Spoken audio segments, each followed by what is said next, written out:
being lost under the guise that, the states, the government want to quell protest. It is the duty of government to make sure that protesters do not run amok. And when they do, minimal force must be used, must be deployed. I do not subscribe to instances where the police fire live bullets into crowd of protesters. Nobody, anywhere in the world, nobody will support that. That's the truth. Prof, the northern part of Nigeria, Kaduna, Kano, Gombe, Bauchi, part of Katsina, yes, would seem to be extremely violent. Some people are insinuating that beyond protests, there are some shadow factors. And perhaps there may be shadow personalities that may have influenced in more ways than one the violence. You see what happened in Kaduna. Okay. You see even the way they mounted the armored. Yes, and took over the armored vehicle and all that. Yeah. So beyond protest, do you think that this kind of underlying political current in the north, perhaps if you go to Kano, the battle of emirs, who is that, and other undercurrent issues, or have you looked at the issue of these Ali Majeris who have been trained over time, because these guys are not afraid of bullets. So beyond protest, don't think that some other factors have actually infiltrated that. Dr. Anege, you know I'm laughing. No, I don't know. I'm not in your mind. There's this Yoruba proverb that says that if the hair in the head still contains lies, which the Igbo call ENUGU, blood stain will continue to be on the nails, on the fingernails. Yeah, because you keep on trying to extract some. Yeah, so there's a cause and effect. In philosophy, in logic, there's what we call cause and effect. Okay. Your question is a very good one, an intelligible one, I must say. Now, but how do I situate it within the context of that proverb? Before now, we've had the issue of Boko Haram in the north.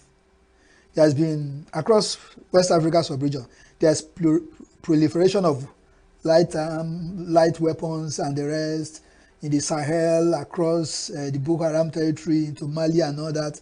There has been people moving in and out and all that. And so now, basically, before now, that area is charged. There's insurgency in the northeast, in the northwest, and all that. So now it's a matter of what some people call you are having lightning or thunder. Then some people are throwing bomb into the lightning. The whole thing will be booming and all that. So if you say there's another current, I say yes. But why I laughed is the fact that it still boils down to the doorstep of government. If you talk about security or insecurity, you are directly putting the government, and correctly too, you are directly putting the government right in the middle of the equation. The issue of the Almanjeris, which you mentioned, has been on as old as the North. And a lot of scholars have been saying this, that nowhere in the world, except in Nigeria, do you have, a sea of street urchins, and you call them scholars. People who are faceless, who don't have means of life, who are less vagabond and all that. So many factors come together in physics. We call something centrifugal and centripetal forces. Yes. Center and, they come together and, they are helping to fuel the situation. So if you say, not that even if you say, it's a fact that in the north, the surrounding countries, Sudan, Niger, and all the rest, our borders are, porous. And if the border is porous, then it goes to the issue of governance and government. So what this protest clearly brings out are, like Riley put it, some undercurrent of problems which we did not fix. And that was why I brought back I brought in the proverb of, if you have lies in your head, the blood stain will continue to be, on your fingernails. So it's an integral. It's a complete whole number, one factor leading to the other, cause and effect. So I'm not surprised. I'm not at all. Conflict management styles, the ability to manage conflict. Yes. Is a hallmark of leadership. Absolutely. Yeah. If you're a leader and you've enjoyed relative peace, and you never had conflict. You can beat your chest and say, I am truly a leader. That's true. Even in our homes, That's true. even in where we work, That's true. is when you encounter violent disagreement, strong disagreement, opposing views, opposing ideas, a condemnation of your actions by another, your ability to navigate that makes you a better leader. Very true. Let's look at the northern part of Nigeria and the southern part of Nigeria. Okay. Their governors. There was an attempt by the governor, not the attempt, the governor of Lagos engaged a day before the protests. If you look at what happened in Bayelsa, the governor of Bayelsa had been engaging. Here in ENUGU, you began early to talk about talking with government people. There's no need for that. Or unless they came in, and all that. And so, I want you to look at whether governorship styles, conflict management styles by governors, culturally, the North is culturally different from the South. Okay. In terms of religion, in terms of politics, in terms of approach. Did it play out? Well, you see, for me, from observation, this conflict, how many factors account for the different way it played out as per the regions. Let me take it from the east. The Easterners, the people in the southeast, decide to protest by not protesting. Okay. They are, the east is calm, relatively calm. Yeah. No serious protest. Now this is a fact. This is born out from the last general election. You think so? Yes, and an event even before the election. Before the election, that's the election that produced the present, federal government of Nigeria. A lot of Igbo voters were actually traumatized. I mean, it's on social media. It's newspaper and all that. People are not allowed to. The Igbos were not allowed to vote. Freely. A lot of them were harassed, intimidated, wounded, and all that. And so, generally, the Igbos feel that the outcome of this election that produced the present federal government did not reflect, the voting pattern generally. So, don't forget the fact that even before then, before the election, a lot of tantrums, shade have been thrown at the Igbos. So the Igbos are saying that, look, no, we didn't really vote this man in, and that's one. And two, we don't want to join this protest. Because if we do, I mean, you eventually say it's an Igbo man protest. It was the Igbo man who fueled it and all that. There will be looting and all that and all that. So the Igbo man will bear the board. So we don't want to engage in this. I mean, you guys could just have this breakfast that you serve yourself. I mean, just as Nigerians would say, allow me just stay jeje. So that was why I said that the Igbo man's silence and non-participation is actually, in a sense, an active participation. That's that. For the North, a different kettle of fish. The North, for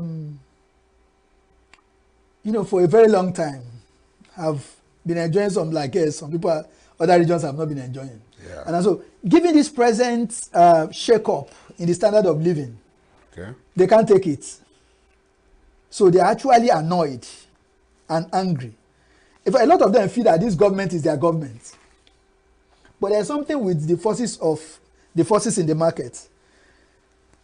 The rich man goes to the market and buy a tin of milk for X naira. The poor man go there too and buy the same. So when it comes to prices of commodity, it does not discriminate against the rich or the poor. So in the North, hunger is biting. It's biting all over the country. But for the Easterners, they've already made up their mind that come what may, we are going to bear it. It's like you are expecting something and your expectation is cut short. Naturally, if you don't have self-restraint, you would erupt. And another factor you mentioned the other time, which is a very fundamental factor, I know the North well, is the issue of the Almongeries. Okay. The Almongeries are a sea of faceless street urchins who do not have much Western education. And I'm not saying that they need to have Western education to really function well, but you also mentioned the issue of culture. culture to a large extent, contain norms that restrict, and sanitize our behavior, So that's a bit not too profound in the north with the Almajiri. So, as one of my funny friends will say the Almajiris only understand go. They don't know how to come back. So once you allow them to be on the street, I mean, you have a sea of street urchins unbridled. Okay. The federal government, agencies, the police, and other sister agencies, Yes, sir. they received a heavy knock. In fact, knocks from Nigerians. Yeah. Not only the manner with which they handled the protest, but in the lives that have been lost. But others still say, look, they've been so sufficiently provoked that, well, they've been able to behave within the ethics of professionalism. What's your take? That's a lie. And I say this most sincerely. Let me take you back to NSAS. That was in 2020 in Lagos. After the NSAS, there were allegations that life were lost and all that. Till today, some people still say that no life was lost. But the committee that was set up by the government, by the Lagos State government itself, came down and said that this NSAS, the quelling of NSAS, resulted in a massacre. I don't know if you know that. They said that it was actually a massacre. The world press actually agreed that it was a massacre. So, given what happened in 2020 and what is presently happening, if you ask me to score Nigerian military, the police, and the sister agency, if I'm to rate them from 1 on the scale of 1 to 10 with respect to quelling and managing riots or protests or whatever, I would give them 1 over 10. That's quite low. Yes, because actually that's what it is. You see, what we have in Africa, to a large extent, most African states are rulers, not leaders. Our rulers see themselves as monarchs. You see, if you are a monarch, if you are an Oba, or you are an Emir, or you are an Igwe, you don't see power as flowing from the people. You see power from sources other than the people. So in your head, you have an entitlement mentality that, look, these people are actually provoking me. But democracy is not monarchy. Like you rightly said the other time, you said, if even in the home we have, people disagreeing and all that, but your ability to manage it, to navigate it with very minimal, minimal violence is actually the hallmark of leadership or the test of leadership. And I agree. How would a policeman or policemen fire live bullets at unprotected civilians who are not armed with arms? The most they are armed with stones. The question I will ask is, if you have 500 protesters and you have like 20 policemen, and if those protesters were actually armed with AK-47, you think the police will fire their bullet like that? I once asked a soldier somewhere in Anambra during one of these turbulent days. We came down from a vehicle. Upon the order, I said we should put up our hands in the air. I did. But my hand was midway like this. He came and started shouting, I will shoot, I will do this. I asked him, I said, if I were armed with AK-47, would you approach me and be saying you will shoot? He stopped and looked at me. His boss came over. And I told him, said, if I were armed with AK-47 and you were armed and both of us are men, would you approach me the way you approached me? You approach me because, like China Achebe said, it's the story of the hunter and the hunted. Yeah. Good. It's because you are carrying live bullets. It's not as if you are necessarily more powerful. If I am armed and you don't know whether I'm trained, you won't approach me. So to approach civilians who are not armed with live bullets, nobody will support it anywhere in the world. It doesn't make sense. It's like your own dog that you went to hunting with suddenly turn against you. Those guns are bought with the people's money, with commonwealth. So I agree that protesters sometimes run amok, they could, vandalize and all that. But that is not an excuse to open fire, live bullets, at unarmed people. And no. Nowhere in the world would you argue that. You must understand that no head of a military agency would give an authority to shoot protesters. It's like the story they tell about armed robbery. Sometimes they go to do a robbery and they say, look, no blood. And that is understood. But the call of duty, something may happen, as one of them may be endangered, and he may eventually shoot. When they go back, they say, why did you do that? We agreed. He said, but we're getting caught. Now, they were caught injunctions. You're a lawyer. They were caught injunctions, Ogun, Lagos, and Abuja, designating certain areas for the protest. In Abuja, for example, they left, at a point, they left the National Stadium and said they were heading to another venue. And that's where they had an encounter. In Lagos, where they moved from the bridge straight to the Ojota, the Ghanaian Amusement Park, there were no shooting. So, why you cannot justify that? Does that attitude indicate peaceful protest? You know why I'm laughing? Continue laughing. I'll say this, a lot of people will not like it. This is a serious matter. A lot of people will not like it. Some Yes. lawyers will not like it, some judges will not like it. That's why it's a common conversation. Good. But let me tell you, emanating from last year's election, the 2023 general election, a lot of people, particularly youth, have lost faith in the Nigerian judiciary. Oh, I said this and I beat my chest. That's the truth. A lot of Nigerians do not have trust. They don't have confidence in our courts. It's obvious. And the reasons are, they're the reasons are so obvious, so apparent. That's one. Then two, people are talking of protests. The fact that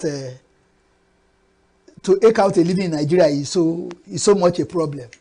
And you think reasonably, I'm a man of reason and logic. And you want to say, okay, if you want to protest, so this is the designated area and all that. I know. I'm not saying the court didn't give that order, but I'm looking at how practicable those orders are. With all sense of respect and regard to the courts and the judges and all that. But I feel that that order is a tall one. Okay. It's a tall one. That's one. Then two, you raise an issue. It's in criminal law. Incidentally, I teach criminal law. There's what is called the defense of self-defense, which is whether you are in the armed forces or you are a civilian or whatever, once somebody approaches you with mayhem or violence or whatever, the law allows you to use something proportional to ward it off. Okay. Yes. And that's why there is in fact, the defense of self-defense is a total defense, such that if it is established, it could even exculpate somebody of murder. I'm not talking of provocation now, I'm talking of self-defense. Self-defense. For example, if you pull a gun at me. Or you push me to the wall and I can't break the wall. Good. I have to break you. You have to react. But in self-defense, one factor is important. And it is important in anywhere in the world where that defense is available. There's what is called the proportionality. You don't kill a fly with a sledgehammer. Neither do you go after a fly with the barrel of a gun. So it will be wrong in criminal law. It will not amount to self-defense if somebody slaps me and I pull a gun. And that is why the question would be, these civilians, if they attacked you, what did they attack you with? Sticks? Stones? Clubs? But you are carrying firearms. Firearms is given a distinct, statutory definition in the criminal code under armed robbery. And that's why it is called firearms. It's a special because it is lethal. It will either bring death or grievous bodily harm. So the issue of proportionality, if I'm a policeman, I say, these people attacked me. The question is, attack you with what? Yeah. And that was why I asked the question that I asked that man. If I were armed with AK-47, would you come with this your rifle and say, put up your hand or shut up? You won't. You'll be strategizing. I'll also be strategizing. It will be weapon to weapon. But when you try to quell riot with live ammunition, with people who are carrying sticks and metal and all that, there's what is called disproportionality. So the issue of that they were attacked, the question that will readily comes anywhere in the world is attack with what? The armed forces and the police are trained to handle weapons. So it still boils down to the issue of that government has not been able to manage this crisis. And the test of governance is in management of crisis, not in sitting in parliament and drinking tea and pumping handshake into one another. No. No. I remember when Thatcher, I think it was Thatcher, Margaret Thatcher was prime minister in Britain, who I can't remember precisely. Somebody from the crowd took an egg and stoned her. Somebody even slapped the French prime minister. Yes. Somebody even threw shoes at George Bush. It happens. Okay, Prof, you hold your thoughts. We'll just go on a short break. When we come back, I have several issues to raise. One is a look at the speech by Mr. President. Okay. The other would be a call for military intervention. The other would be the waving of flags in the north and all that. So don't go away. We'll be back very shortly.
You are still watching Uncommon Conversations on Signature Television. And of course, my guest is still Associate Professor Ilo. Prof, before we went on that short break, I was raising the issue of Mr. President's State of the Nation address. Okay. Prior and during the early days of the protest, many Nigerians were worried.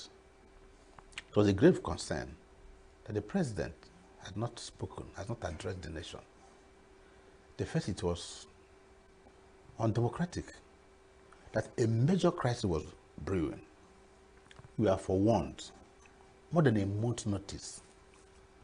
Even on the eve of that, you couldn't address the nation. You couldn't engage those people. You literally ignored them. So several calls were made.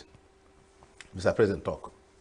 He was speaking through his aides. And people said, look, we didn't elect these people. we didn't vote for them. We need to hear from you. The buck stops on your table. That's true. The demands can only be met by you.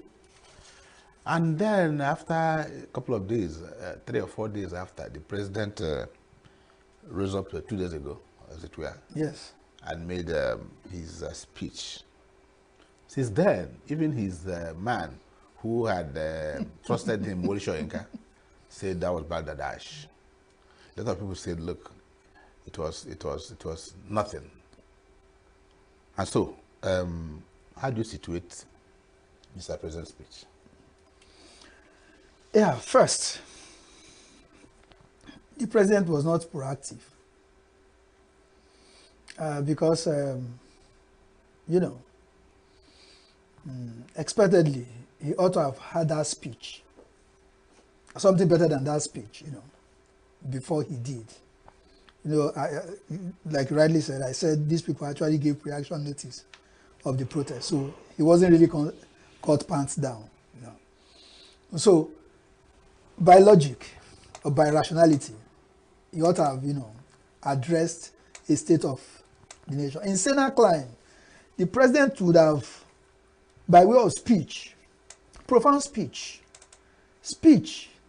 that would touch on the issue on the ground, not speech for the mere sake of, I want to present a speech. If you check American history, for instance, at very great crossroad, Americans have always had statesmen, presidents, whose speech actually touch the issue on ground and to a large extent douse the tension in the land. So to start with, that speech was belated. Then two, that speech did not touch the real issue, that is the angst of the protesters. There is for me, for want of language, I see that speech as official window dressing. In fact, a colleague of mine, a lawyer too, in one of the fora that I am, said that this would be the president's speech. He will say this, he will say this. It was as if the guy saw the speech before that time.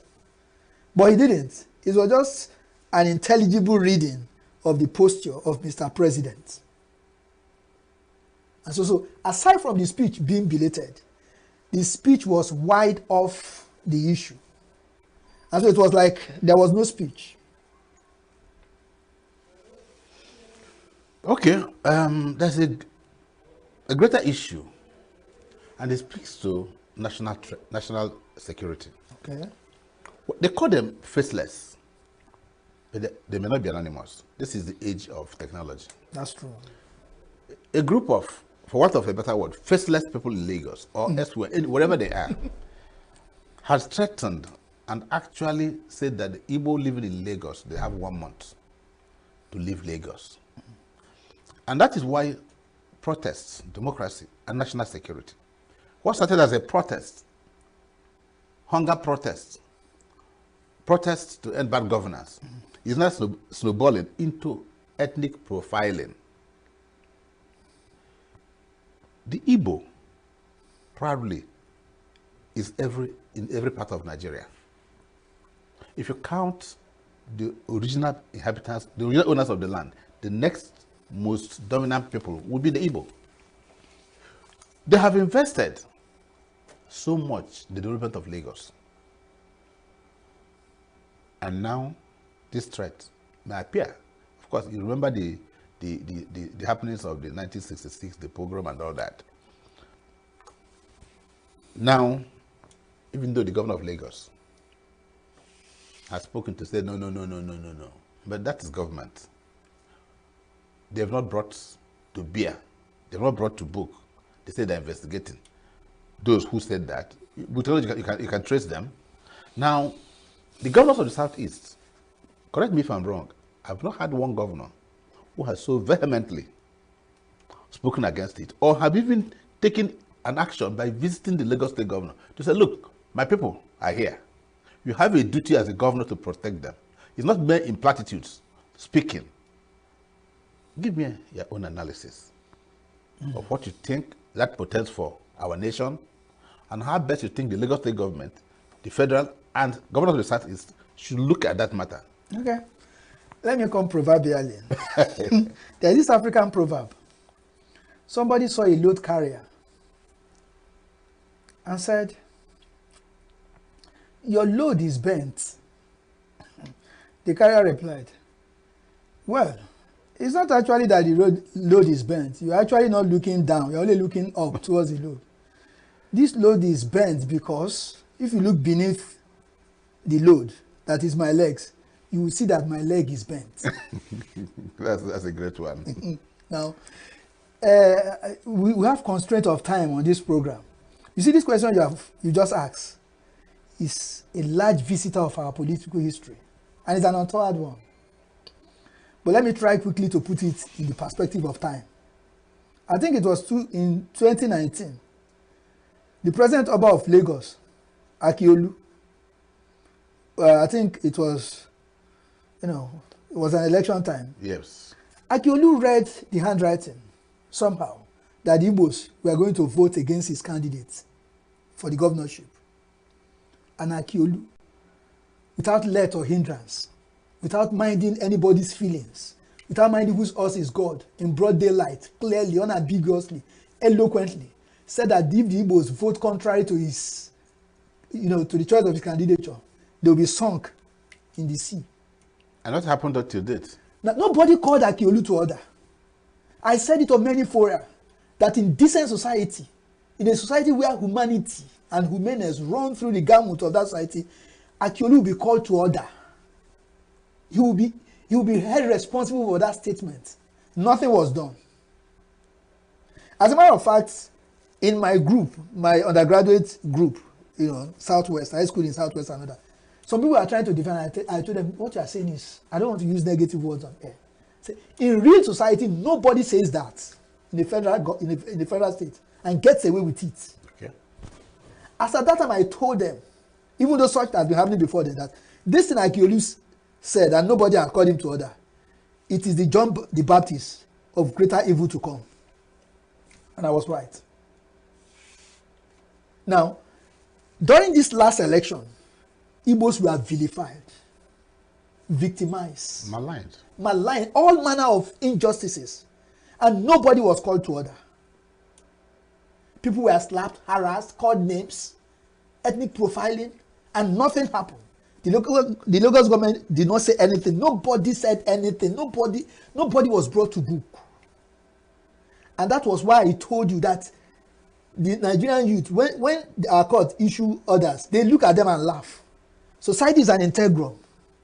Once a part is maltreated or treated badly and you don't fix it, it's a matter of teaching time, save 9.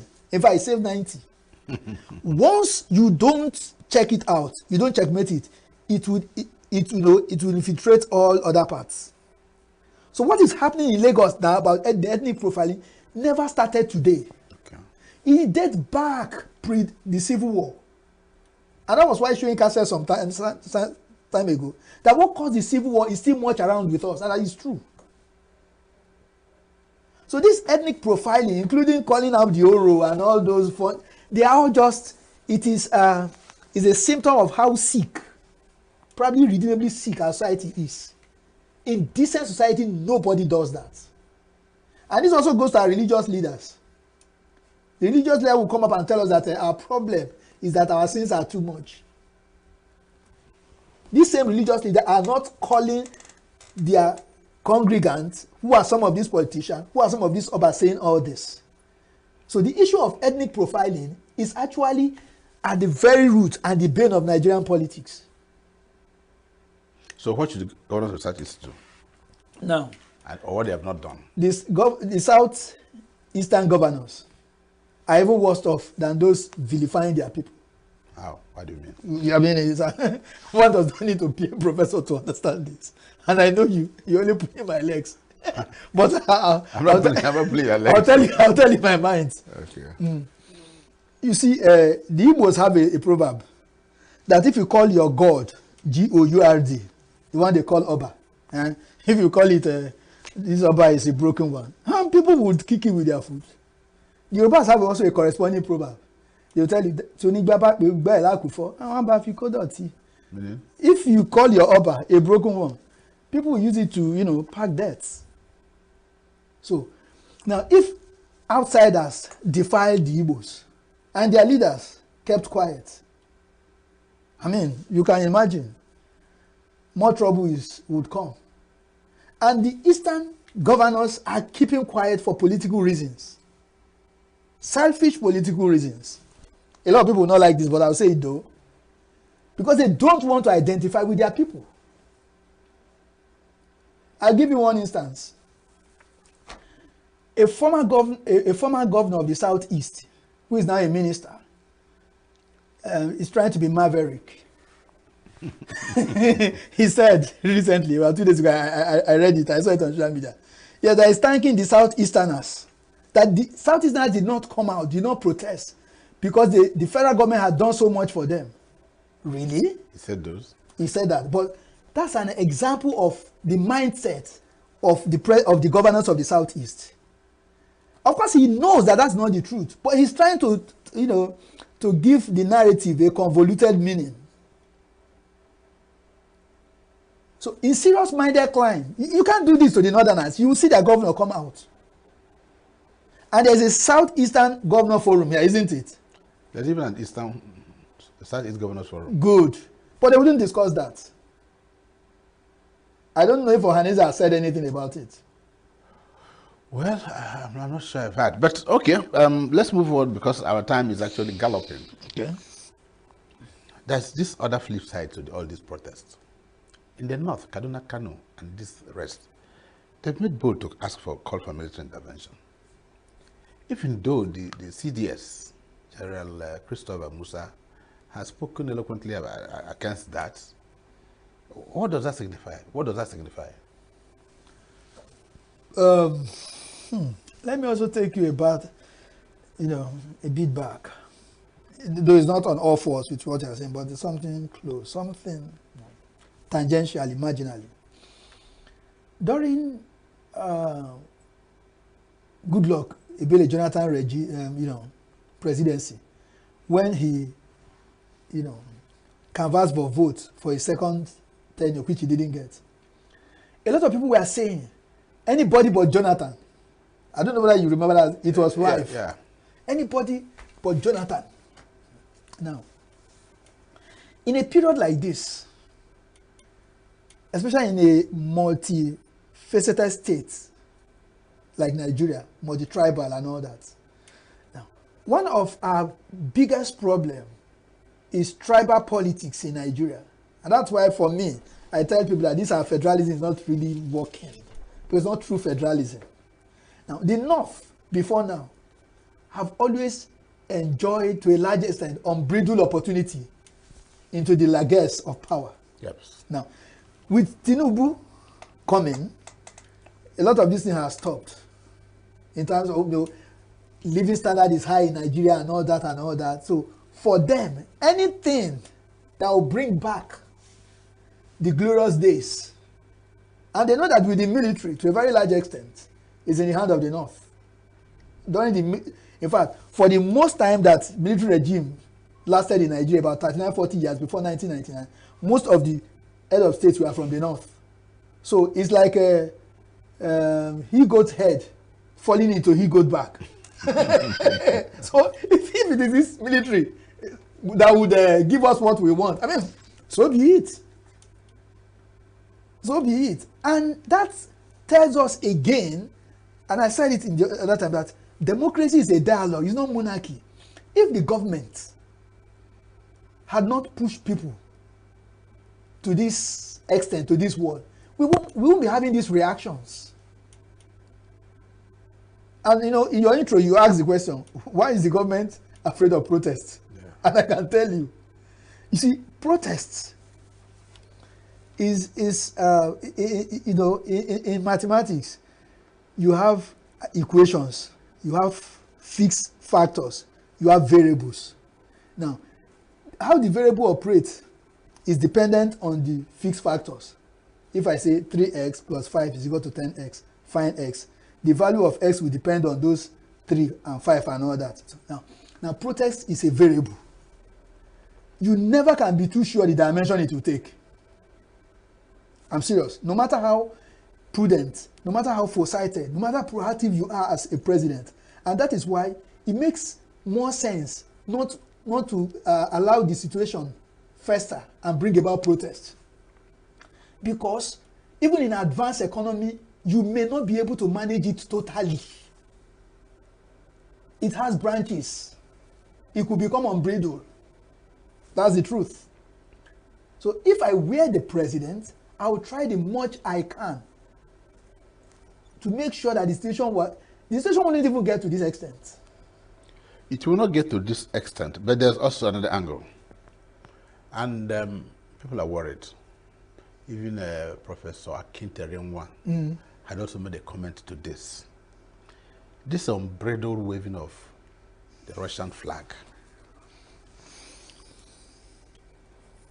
Those in government have said it is treasonable. I don't know how treasonable it is. I'm not a lawyer. You are one. What constitutes treason? But that's not the issue. The issue is that there's this insinuation that majority of this flag waving people are not Nigerians. They're from Niger. They're Nigerians. And so it speaks to the issue. Are they getting back to Tinubu for leading the ECOWAS to impose sanctions on their military junta? Is this an attempt to spread military interventions in Africa's most populous country? Or is this actually a genuine effort by Putin to, of course, have a foot in the Sahel? In the Sahel, and then in Nigeria. These are trouble issues. Yes. But please, take them head on. You know why I laugh again? No, I don't know. Okay, it still boils down to the issue. You know, your intro, you made a very wonderful intro, and I'm impressed. When you said that there are undercurrents. Yeah, it's very important. Shadow factors. Good. Shadow people. The Igbo will say that yes. Things do not just happen. They happen for a reason. Yes. And that's true. Now, there are already problems in the Sahel. Insurgency. Some people are even, there are allegations that there are international players funding insurgency, armed running, and all that. But above that, for me, the question is, how efficacious is the government in manning our borders? There's this Yoruba proverb that says that erosion does not care whether there is road or no road. Yeah. It will go anywhere. But it is the owner of the house that will tell erosion, no, you don't have to pass here. He will create a gutter for it. Now, that's the way international politics is. From the days of Noah till tomorrow, the world is in a continuous struggle. Country trying to undermine the other, yet trying to be, they try to preach peace. That's what is called diplomacy. In all honesty, diplomacy is about international lying and packaging it to look as the truth. So if people are saying that yes, foreigners want to infiltrate Nigeria, that's very possible. The international template, politics, world country, that's the way it is. So it is left for each country to man her border well. And when I mean well, deploying it military, deploying technology. I will shock you. Somebody was laid off from the police force, Nigerian police force, somewhere in the north. He came to this east and re-entered the police. Just like that? Yes. And was getting salary. Has he been caught? Now, then there was... Has he been caught? No. There was going to be an, they want to look into people's record and all that. He heard about it and quietly petered out. Now, this is just within a country. I'm just telling you. And so, in serious-minded country, you can't get into their border without them knowing. So, the issue of some people are coming in or not is an indictment on us, on our government. And that goes back to what I told you. The most part of the northern states are borderless. Good. In fact, one of our senators, one of the leaders in the north once said it, that why would people from Niger and all the rest not be allowed to take the NIN and all that? Yes. Remember when we shot the border between Niger and the north were vehement. People were saying that we did that because they were not sharing border with the southwest. So for them, the north is borderless. And that's a serious issue. The truth is that a Fulani man in Niger and the one in Sudan and the one in Nigeria, as far as they are concerned, they are Fulani. And there are no borders. A lot of them, with all sense of respect, owe allegiance to the Fulani race than to their respective country. So this is a question that borders on national security. And we are taking it with levity. So if your door is porous, you wouldn't blame a rat for coming in, dog for coming in, and somebody to come out. It's like that. Only that this protest has precipitated already existing problem, which has not been attended to. And that was why I said that your intro was a beautiful one. There's an undercurrent. But there's an undercurrent because government did not do what it ought to do. Don't forget, a stitch in time does not only save 9, it saves 90.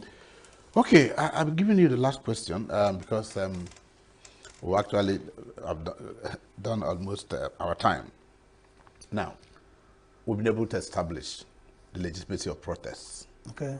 We'll be able to establish how it affects democracy positively and how it can also negatively affect democracy. But interestingly, when taken too far, it can threaten national security. And we've just been able to discuss to what extent that could be happen. The big question is, government, what must they do now to correct the situation, bring it under control, or if they like, to escalate it? Maybe I have 3 minutes for this. All right. Yes, we have established further that protest is legitimate. It's a legitimate aspiration. It's a constitutional right and all that. Now the protest is on. It's still ongoing. Now, government wouldn't fold its hands. I mean, I'm not saying that. But government needs to act within the confine of the law and within the confine of reasonableness. It has called for dialogue, for example. Good. Now, if you call for dialogue, beautiful. But it has to be very sincere with dialogue. It has to address the issue. And this takes us back to the president's speech.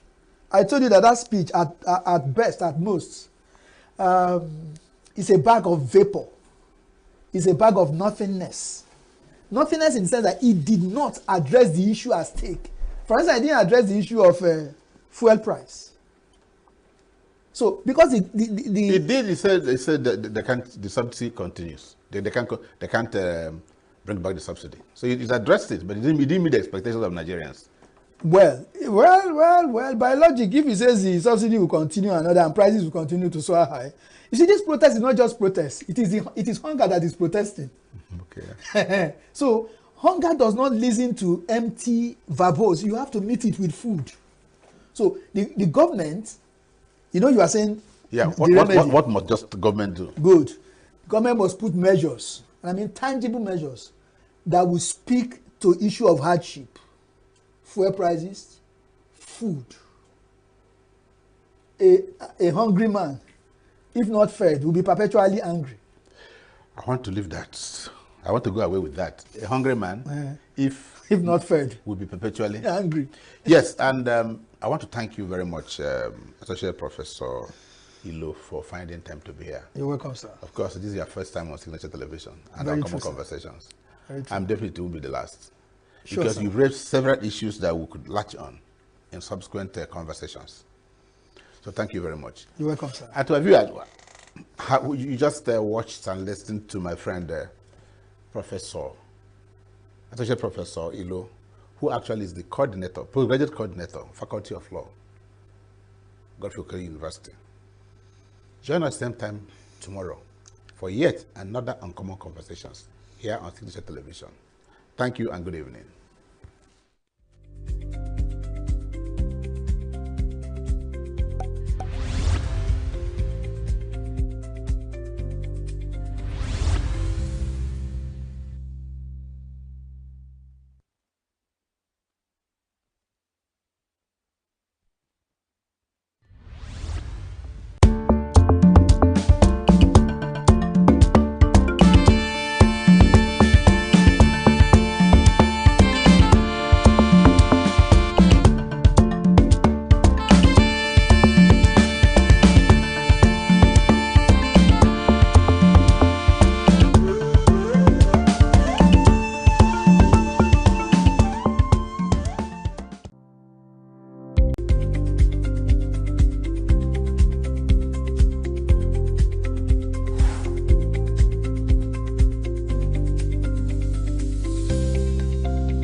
The future belongs to whoever can see possibilities before they become real.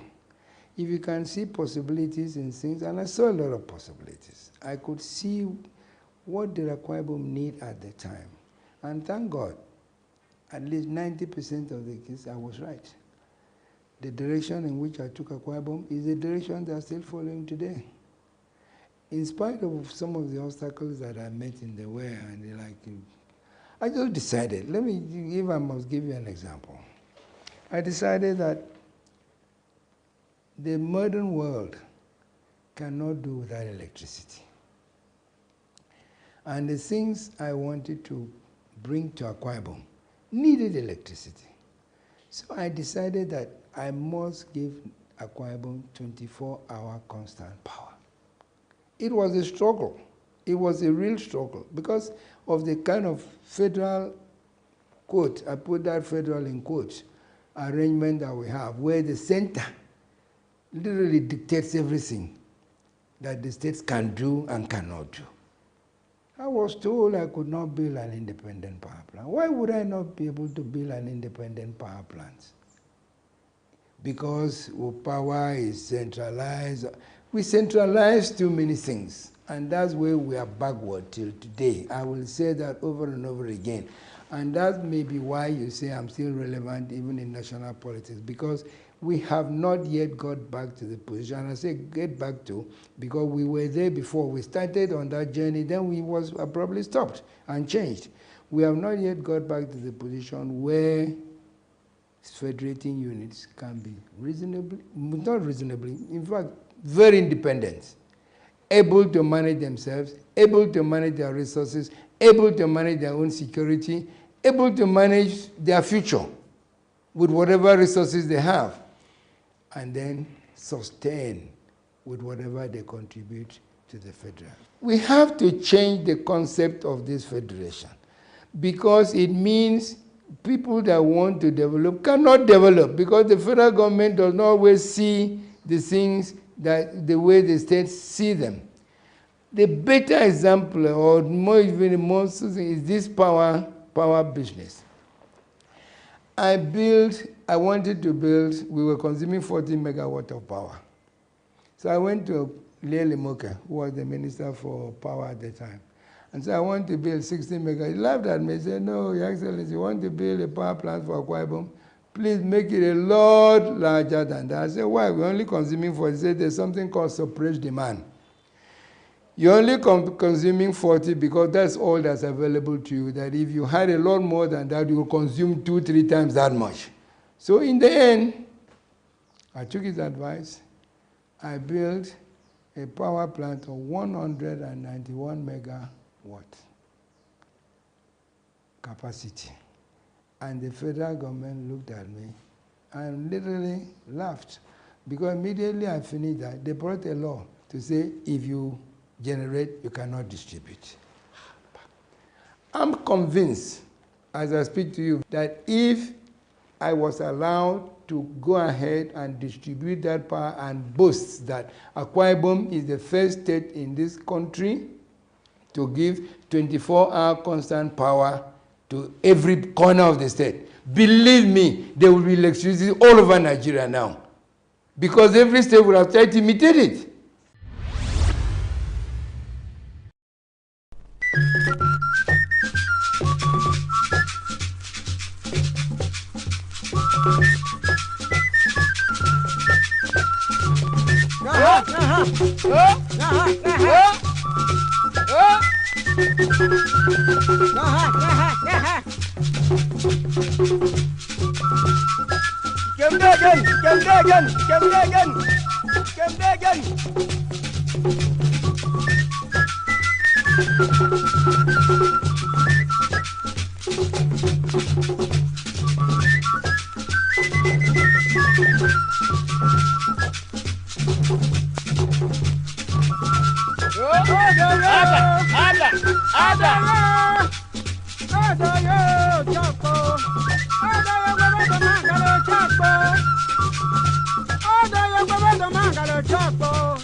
Welcome again. This is the E-Vibes Entertainment Show on Signature TV.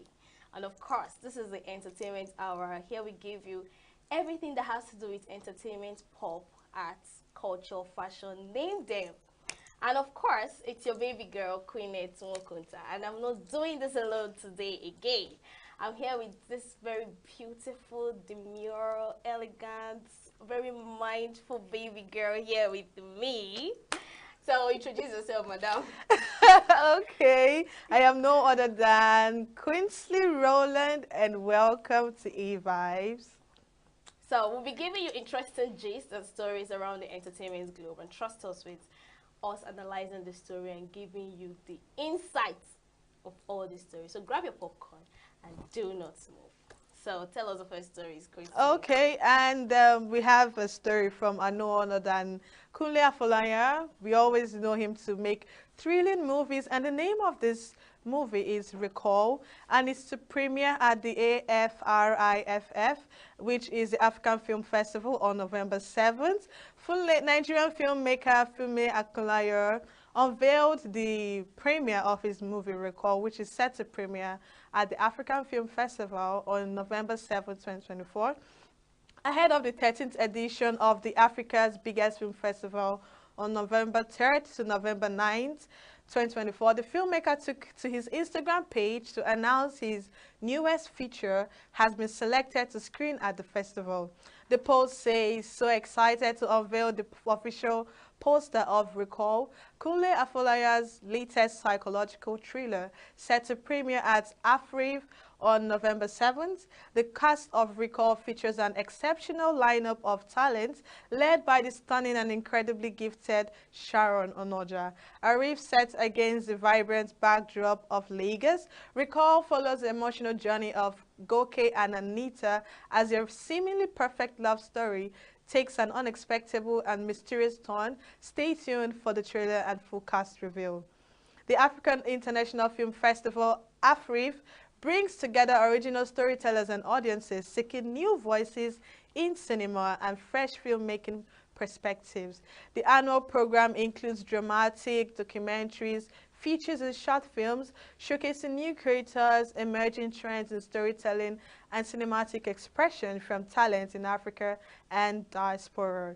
Since 2010, hundreds of films launched at the festival have gone to gain critical acclaim and reach new audiences worldwide. Some of them include Breath of Life and Fumilayo Ransom Kuti.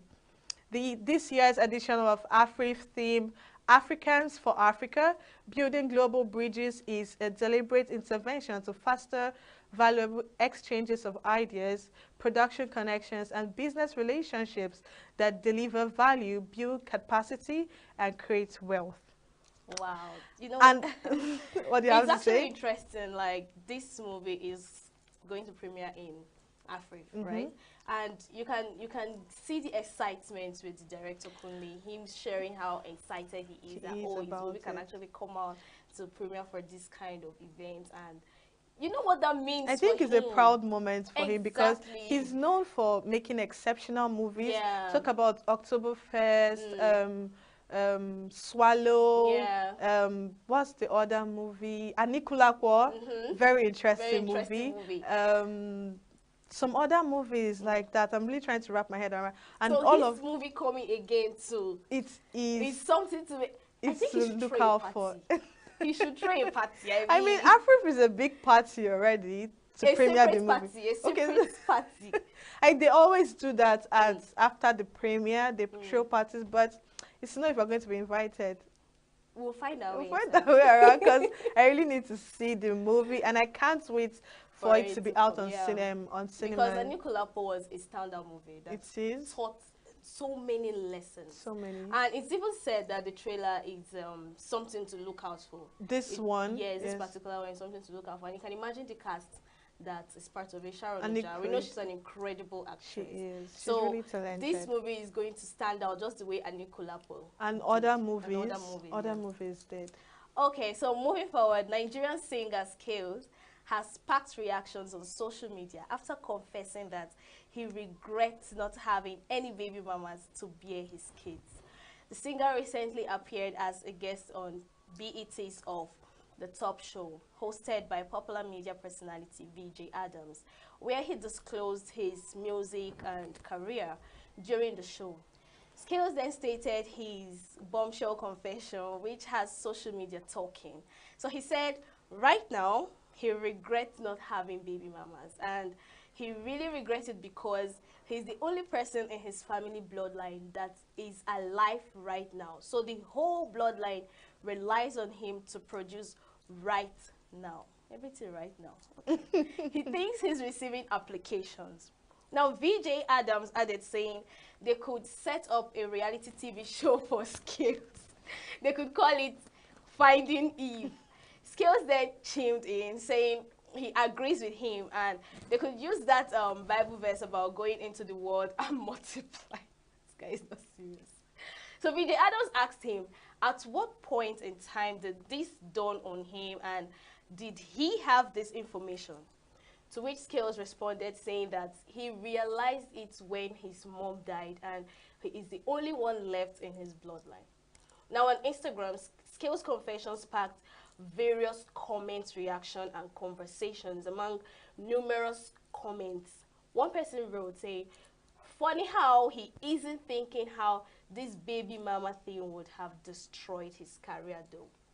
And another user reacted, saying, what happened to marrying and having children? Why regrets not having baby mamas? Thereby tying down so many women with having to be single mom. Let's take a look at the video of the podcast. Right now, I regret not having baby mamas. I really regret.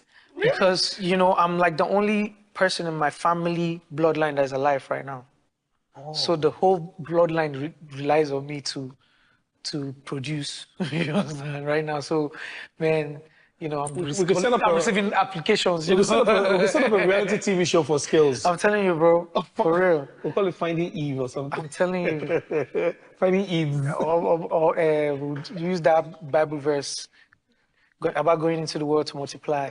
It's time. Oh, wow. That's actually intense and deep. Yeah. I never thought about it. At what point did that dawn on you? Did you have this information? When my mom died is when I realized, yeah, that there is not much of my bloodline, you know.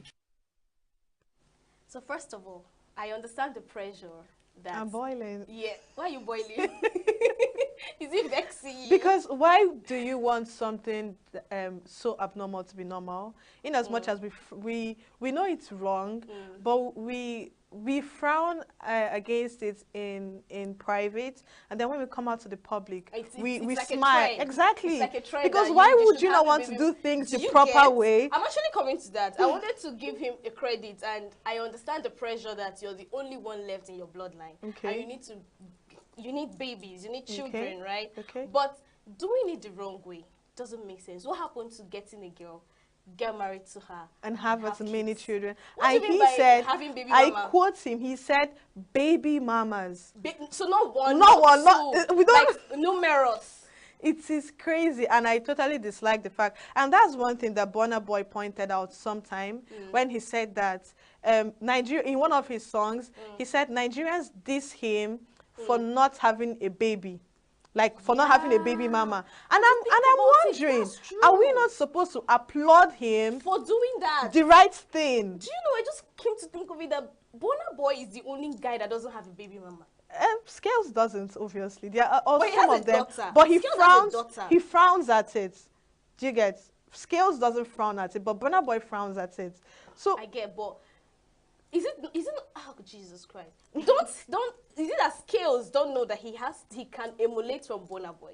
Because I know Skills has a daughter. Okay, he does. Yes. He has a daughter. I remember now. So okay, fine, maybe he need a boy to continue the bloodline and all that. Okay. And all that. I mean, a girl can always continue the bloodline. So why is having a baby mama looking like a trend to him? Like, I feel because I feel this is something that Nigerians or Africans, we've looked up to our, should I call idols or celebrities that we admire?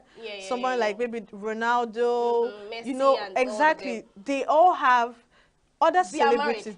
They're not married. Okay, Ronaldo Ronaldo is not married but to Messi this. is married. Okay, yes, that's why I said Ronaldo. He's not married, and he has children with this person. And so most of them feel like, oh, instead of committing to one woman, why don't I just have as many kids as I want, as long as I can provide for them provide for them. without doing the right thing. So this is youths shying away from responsibilities. And From commitment. exactly, And commitment. you don't want to be accountable. That For is it. why you want to do things this way to And not the right suit thing, you to as a suit you. person. And again, I think in his own perspective, he Okay. feels like, what's the point of getting married when he knows that at the end of the day, they would get divorced? No, Because- no. But it's a trend now because literally all the entertainment stories, most But celebrities are getting on divorced. on another note, people get married and stay in marriage. So it But has. it's rare. I It's feel. rare I with feel celebrities. is no. I feel is the mentality that you go into marriage with. If you go into marriage with the mentality that oh, if I have this partner and they stress me, I'm gonna leave. Yeah. I think that's where the idea of divorce sets Yeah. in. But if you tell yourself, okay, no matter what it is, I'm I always stick going to with work you. it out with my partner. That is when you learn to stay. And that is what most men shy away from. Okay. And that's it. And women don't even, they don't even frown at it. They see a celebrity. I'm very sure women, after this interview, they'll be in his DM Like he and said, applying he said and giving he's applications. beginning to receive applications. Exactly. Like it's something he's proud of. So that it's not like we women are make it there. easy. Yeah. We don't make it easy. We make it easy for them. Exactly. Exactly. Because So for him to make that statement that he has there are applications. applications which Can you women are imagine? surplus to do this thing for me. So what's So the he just point? has to Do you pick from get? the many options. I don't understand. Nah, Baby girls, I'm frowning. what's going on? I'm frowning. No wonder you said you're not happy about No, it. I'm frowning. But it's a life. I mean, in my own opinion, it's not something you should stick to. Exactly. Do things the right way. What's wrong with that? Exactly. Get married, build Have a a family. child. This baby mama's thing is going to ruin his career. It's Truth be along told, the line, yes. It is going to ruin Because his you career. become controversial with Do the you drama that understand? sparks up. So, anyways. let's Well, move on that to is the next life. story. All the best to him. And we have none other than Burna Boy becomes Nigerian artist with most charting song in US Billboard history.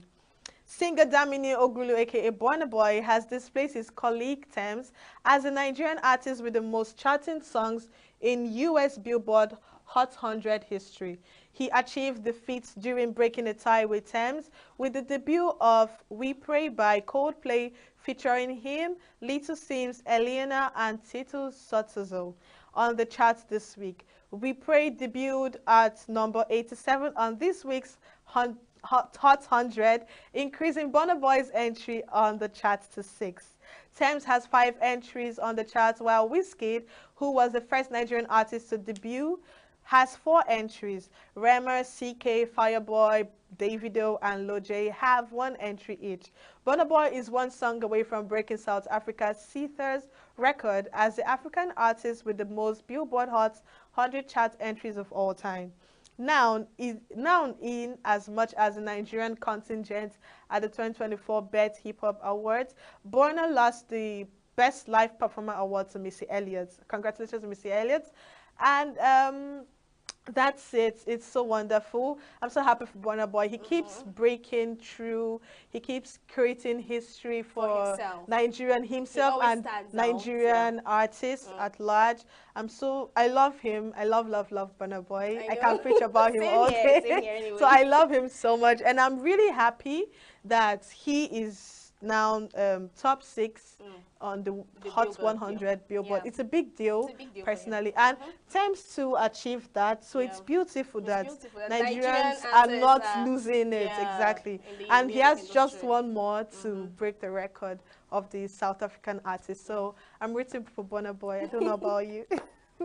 Yeah, die hard fan of Burna Boy, I right? love Burna Boy. But then again, we know that he lost the BET award, which is Yeah. heartbreaking for me too. Oh. But then again, Burna Boy is an Odogu. We all know that, and we know that he would win more to come Exactly. awards and all that. Exactly. So, moving forward, did he use a TV remote to rape a woman as payback for her telling him she believed he had something to do with Tupac Shakur's murder. At least according to a new lawsuit, the Bad Boy founder is being sued by a woman named Ashley Parham, who claims Diddy sexually assaulted her in a gangbang-style rape after she dissed him on a FaceTime call. Why am I being emotional? So according to the lawsuit, Baham met a friend of Diddy's at a bar in February 2018, and he called Diddy on FaceTime. But Parham says she wasn't impressed by the man's famous friend, telling Diddy to his face she thought he played a part in Pac's death.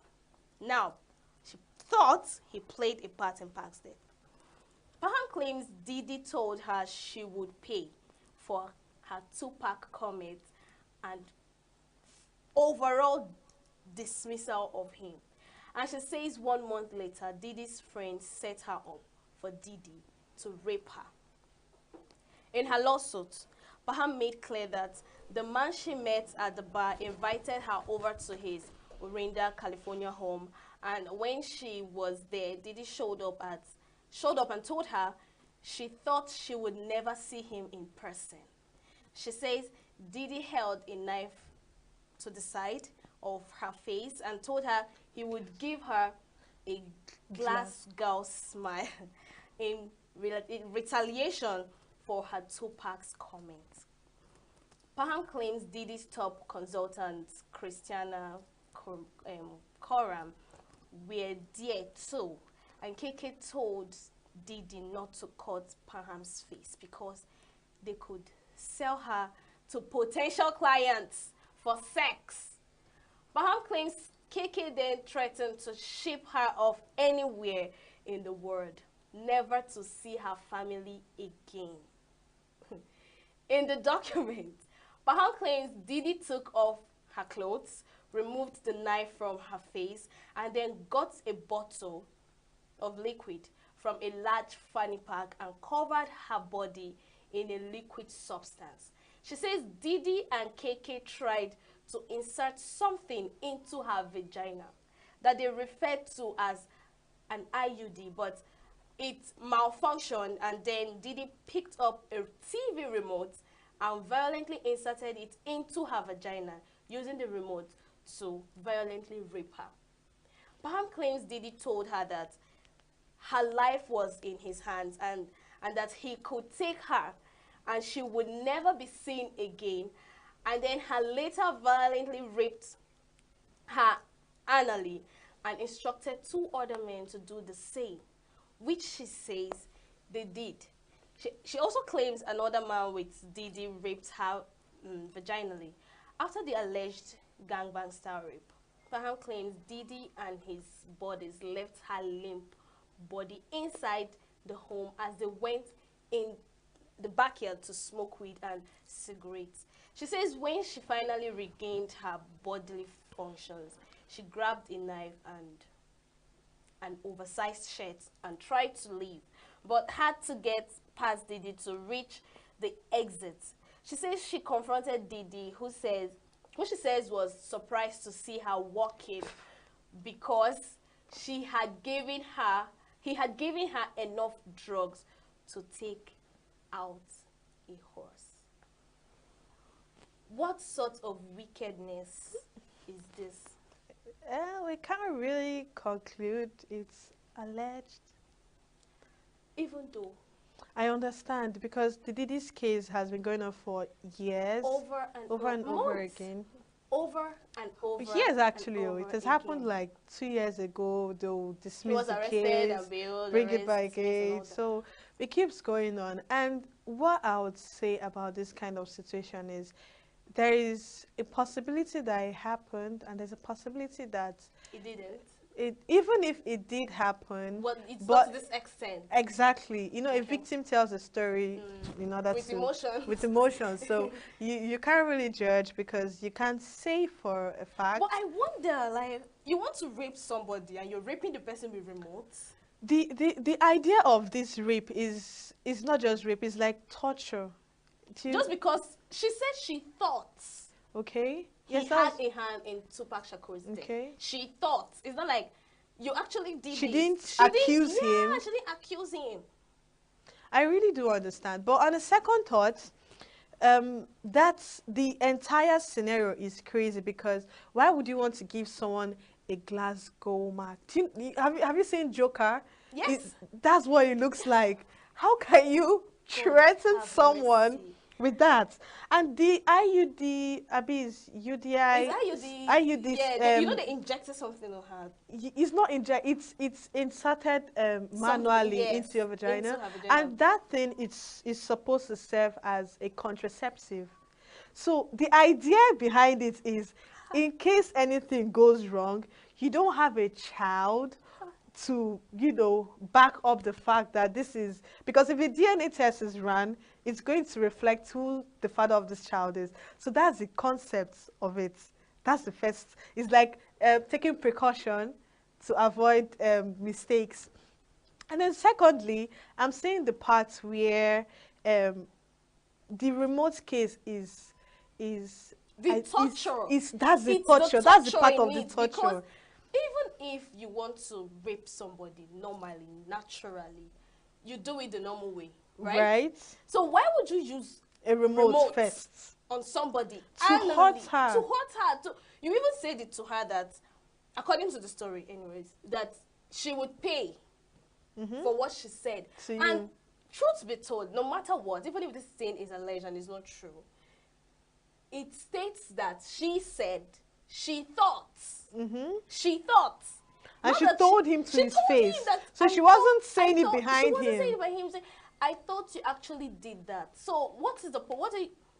What do you want to gain? What do you intend to gain? I with doing feel this? like people have crazy fantasies, and this is likely one of it, because of all, not of all, rather most claims are situated around scenarios like this.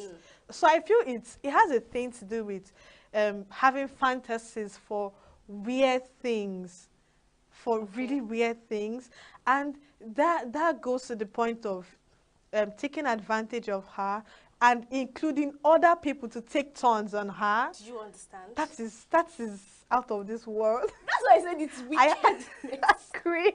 It is wicked. Thinking about Let's assume that this story is true. And sometime last week, he actually filed for a bail. He requested for a bail. Which- It's $50 million. Was denied, right? We don't know yet. They just requested for it. Oh, because I right? know And this initially is the they third denied time. it. Yes, this is the third time. So with these cases coming up and coming on and on and on and on, It is obvious I don't that- think they would grant that bail. I don't think so. And these women have complained about these things before now. So it's like everybody just, rather the lawyers handling this case, they had to like stay behind, gather evidence Yes, against him, yes. and then bring people to testify against him. Why the lawyers come and do you know the surprising thing?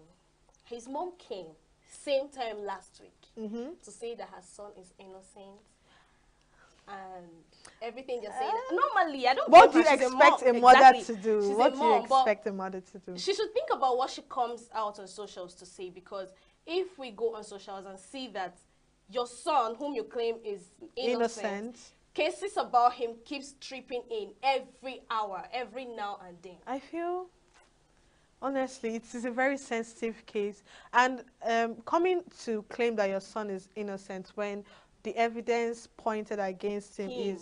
is glaring. You get? It's I don't think it's I feel it's advisable. a motherly love. She's just Even trying your to motherly love should make you see things. You're Things supposed to with- see things beyond Do you your get? motherly love for a child. I was so surprised when she came out and said, my son is innocent. Everything they're saying about him is not true. Does she follow her son everywhere he goes Yes. to? Do you get? Even the, oh my goodness. Do you know what? This case is actually getting out of It's hand. law. I'm becoming tired of it, honestly speaking. Oh God, please, Honestly let's speaking. leave this case and we'll go to the next story, which is Vatican unveils restored Apollo Belvedere Roman marble masterpiece. The Vatican Museums unveiled on Tuesday a restoration of one of the crown jewels of their collection, a 2nd century marble sculpture of the Greek god Apollo, and has inspired generations of artists and poets.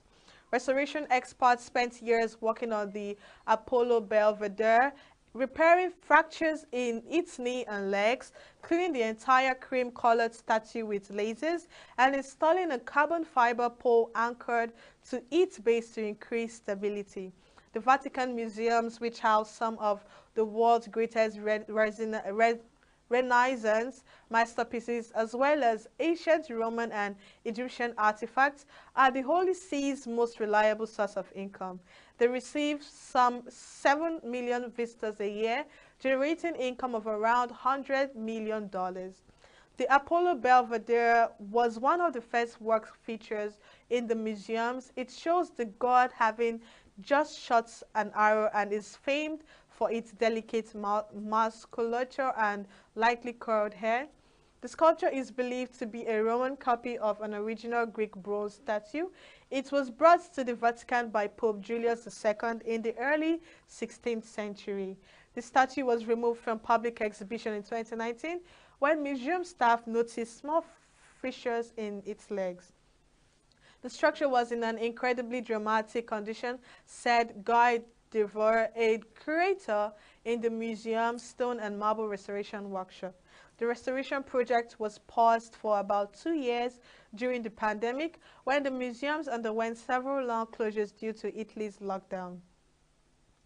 It is very modern, yet you can touch the ancient, the Grand Egyptian Museum launches and its open trial. So that's it on that.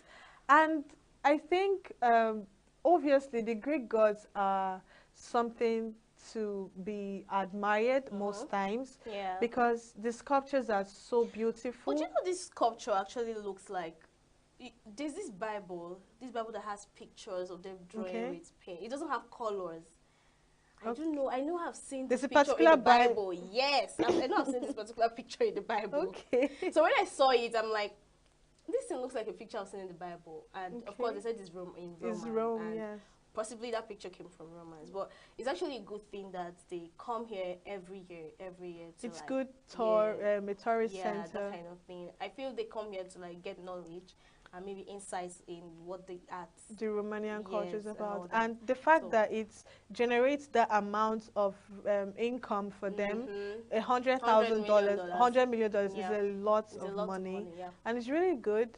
I mean, for ancient Greek, it's really, really nice. Yeah. And they said that they closed it down during the pandemic, and they had to work on the Work on it, statue. So it's yeah. really nice, because cases like this, when people visit, you tend to touch, and you don't know, something could fall on you. Yes, So the exactly. renovation is really important, and that's really good for them to recognize Yeah. that lapses and work on it. All right, so moving forward, it's with Egypt's Great Pyramid serving as a backdrop in the trial opening of the Grand Egyptian Museum, will take place on Wednesday, 16th of October, which is today. During the trial opening period, visitors can view the main exhibition hall, the grand staircase, the commercial area, and the outdoor gardens. However, the galleries of King Tutankhamun will remain closed until the official opening. Before, people used to say you only have warehouse, not museums, referring to the Egyptian Museum in Tahrir Square due to the overcrowding of artifacts, said members of the Egyptian Archaeologists Union, Ali Abu al-Shish. Today, the advantage is that we are sending a message to the world that are preserving tourism, Egyptian heritage and culture, he added. Visitors can see the statue of Ramses II in the museum atrium along with other pharaohic artifacts. It's honestly very beautiful, revealing the Louvre in France and the Acropolis in Athens. In fact, it's even better than the Louvre in France because everything here is authentic. Our artifacts from our own land, said Syrian visitors Hossan al-Adib. When it is completed, the Grand Egyptian Museum will be one of the largest, most modern, and most renowned museums in the entire world, according to its website. So let's take a look at the video. We are so happy to be here to visit these beautiful sculptures, and it's possible to compare with such museums like in Abu Dhabi, in England, and all over the world. It so amazed us. It's very modern, and at the same time we can touch ancient.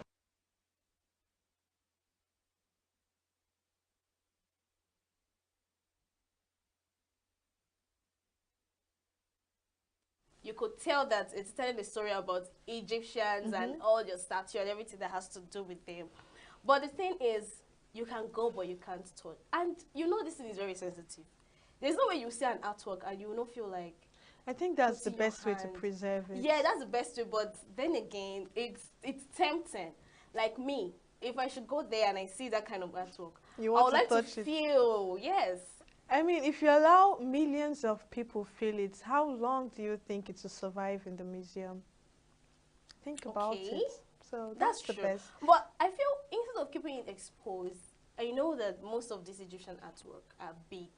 Most of them are very big. So don't you think them putting it in a glass or something? To prevent people from touching. Yes. Maybe along the line they'll devise a means around it, or most times you can barricade the place, so people cannot cross, touch, and so they can't touch if they don't but get barricading close the to place is like it looks somehow like caution, caution, caution. It's People good won't now. It's good, but people won't picture it. I don't know. As a museum, you can always stand beside it and take pictures. I mean, it's for the is for the best of the artifacts in the exactly. Anyways. And as it is said, it's going to be the biggest or the largest and the most modern when they're done building it. So if you're going to have something like that, it has to be preserved. They have to take precaution of it and do everything possible to preserve it. So I think they it's said the best. The grand opening will be sometime they will disclose it to us. So we're looking up to that to see what the other parts of this museum would really look And like. Egypt is really beautiful. I mean, if you follow tour guides and tourists and people that travel around the world have been to Egypt. Honestly, it's really nice. It's one place I would like to visit. Visiting the pyramids and the it's really nice. It's a place I would love to visit. Egypt, Jerusalem, I mean, it's in Africa, so it's doable. I swear. So it's nice. So, all right, that's all we have for you in the news segment. We're going on a short break. So when we come back, we'll be reviewing our playlist power for you for the week. So stay tuned.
All right, so welcome back to Eva's Entertainment Show on Signature TV.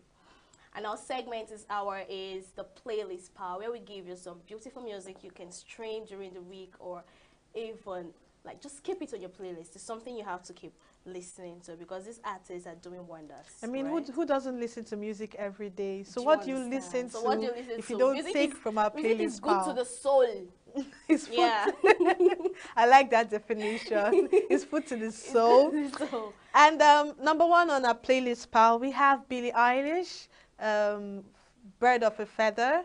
It's a beautiful song, Yeah. and I think it's number 2 or number 3 on top 100 global top Music. 100 songs in the world, and it's really beautiful. We know Billie Eilish for giving this melodious, beautiful sound. Yeah. She sings songs that would speak to you as a person. and as If a you lady, Exactly, she's melodious. If you love sad songs, I recommend Billie Eilish. Yeah. If you love songs that inspires you as a person, Billie Eilish, she's beautiful, she's talented, Yeah. and she's really young, and she's doing very well in the music industry. And Bird of a Feather is a song that is soothing to the soul. It's calming, and you would really love it. It's a song that you can play at any time of the day. Whatever you're doing, you're at work, you're at home, Yeah. wherever it is, you would always enjoy her song because she sings properly. So I highly recommend Billie Eilish. But note, Bird of a Feather is not a song that you start dancing Charlie Poppy's move to. It's a cool song. You just need to It be is. nodding and, enjoying the whole instruments. And I all mean, that if you comes love with good music, you would love it. it. And surprisingly, it's actually trending on TikTok. It is. You That's get? why I said, and it's not trending on, I don't know, there's this, there are certain videos that You captures would- the yeah, song. mm. So I think that's because of the kind of person she is. So if you like cool music, good music, I recommend Billie Eilish For you. for Bird of a Feather. All right, so our next playlist power is Alone. Alone remix, actually. And it was actually sung by Fola and Benson. That's Fola featuring Benson. And of course, we know these two Nigerian artists to give us this tremendous music. Trust Buju featuring in that kind of music. Okay?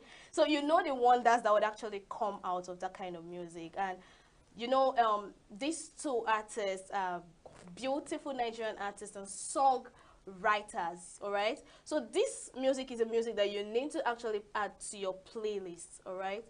This particular music is one you need to add to your playlist, and it is one that when you put it either on your JBL, in your car, it gives you that jam and vibe you need. I Whether think you're that's the sipping beautiful thing your- about Afrobeats. Yes. It's everywhere, anywhere, Anywhere. whichever situation you enjoy it, you love it. So Yeah.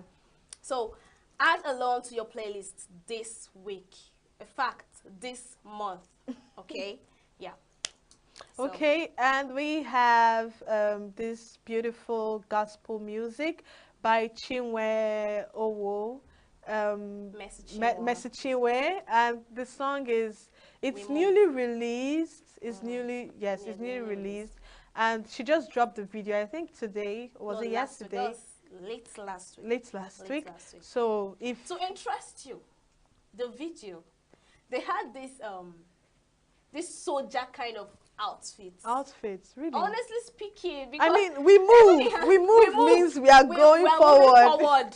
So, we are moving forward. It's beautiful. So and for her to, I think that song actually portrays like a soldier for Christ, yeah, that kind of thing, and we are moving with you. exactly. In my own opinion, Okay, actually. and moving has to do with going forward. Going forward, So not it's backward. yes. So I think this particular music is to remind us that we still have God and we have to follow God. That's for Okay. lovers of gospel music like me and of course Quincy here. Yeah.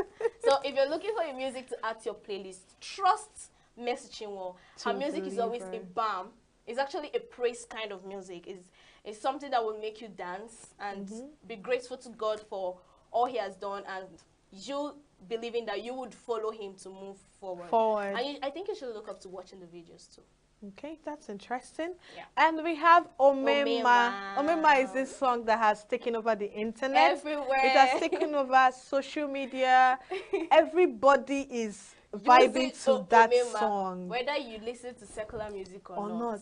Whether you Omema. listen to gospel music or not, Omema is a catchy music. It is. And if you don't have it in your playlist, pal, I don't know What what do you have? I mean, Chandler Moore did a beautiful job on that Yes. piece. It's so beautiful. I highly recommend. If you wake up in the morning, just you're play looking for your Omema. music too. Just to give play. you that vibe After you and play energy in the Omema, morning. then play We Move. Yes. Ah, your day Your is day set. is blessed. Are we not So sounding like pastors? So it's really beautiful. I mean, I love it. I love that songs like this can be used because before now, I don't know if it's just me, people don't use gospel songs on social media so much. Yeah, so I think the conventional song now is giving room for that. Yeah. You can use these songs and make a video. Lots of video, create content, and people relate to it and enjoy the it, song. yeah. So I love Omema, and I recommend. So add it to your playlist. You know what I love most?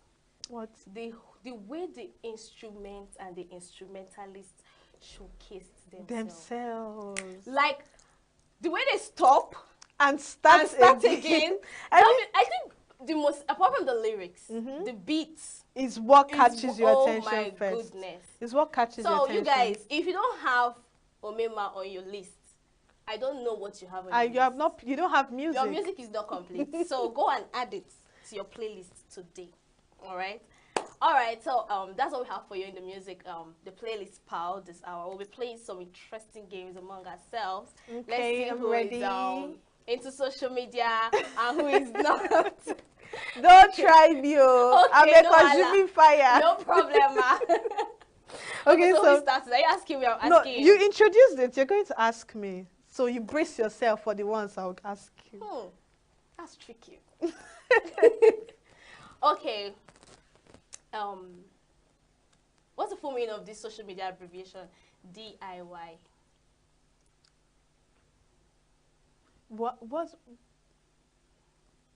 DIY. Do it yourself. Oh shit.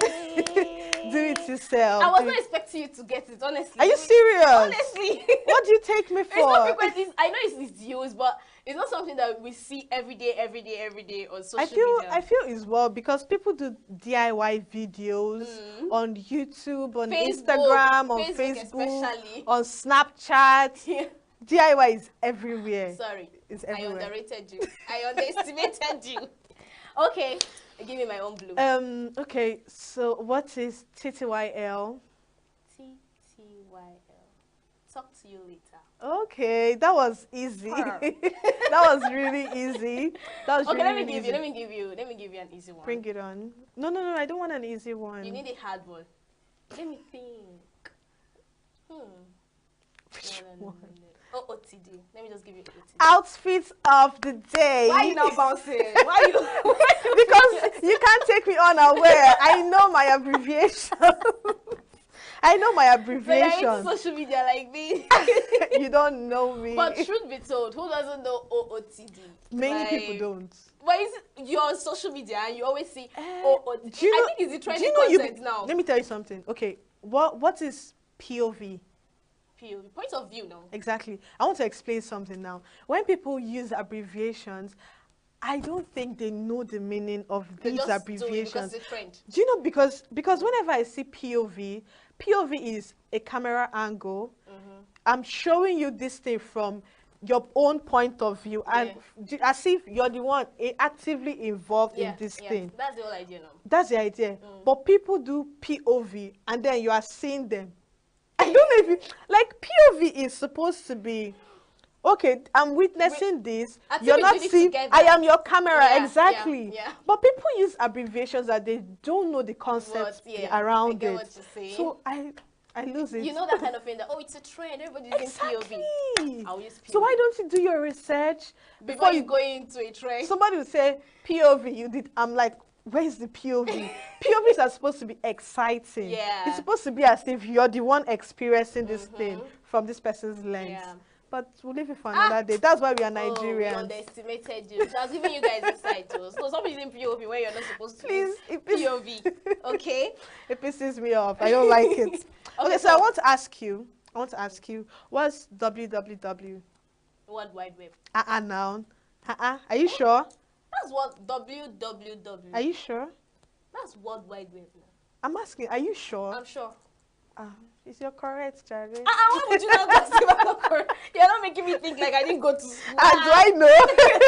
How would I know? Jesus, what are you? Oh God, I was like, is World Wide Web. Don't be angry. Okay, let me tell you. Let me give you another one. Which one? I'm thinking. Oh, Relax. think. Relax.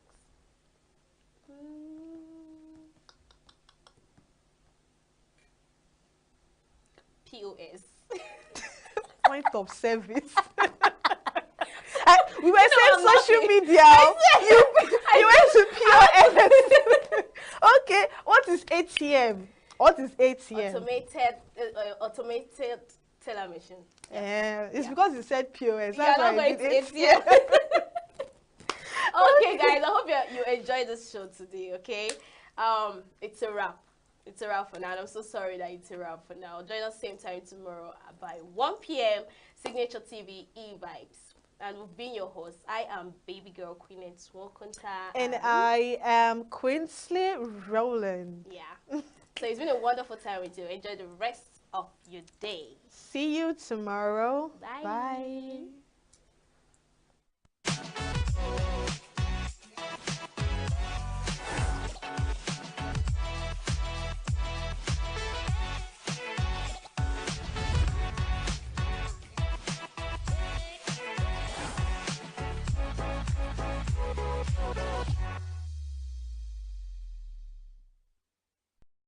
In fuel pump price, which is very high, it's affecting the spending use because the transportation costs will reduce, which will make life easy for us to live.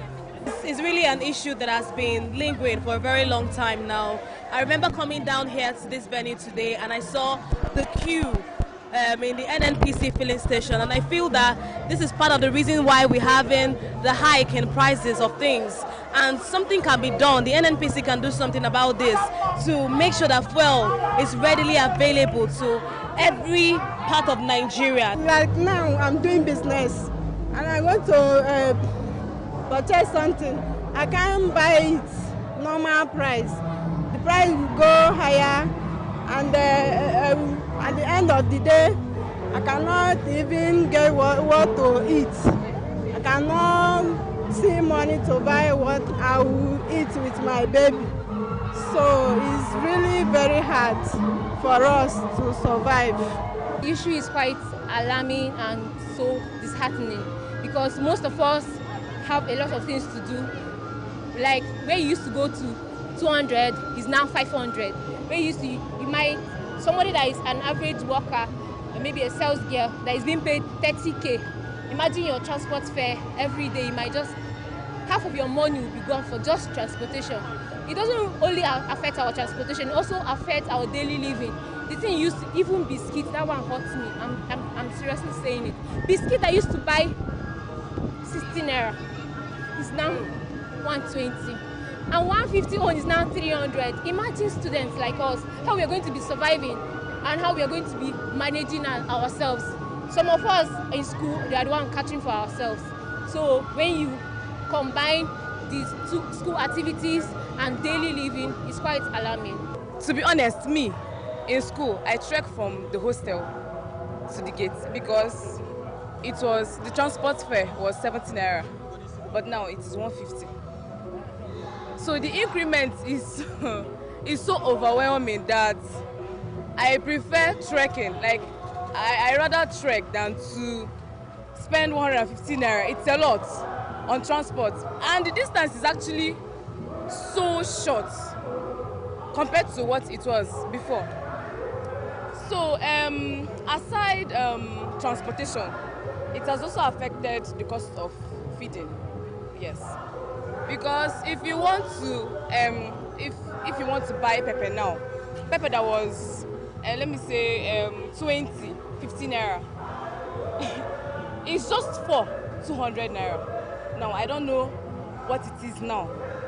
So both feeding, accommodation, because your agent will also add transportation to go check the building. And all this, like, it's numerous. It's even the school fees has increased. Our school fees has increased.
Glad to know you were there. Welcome to Southeast News on Signature TV.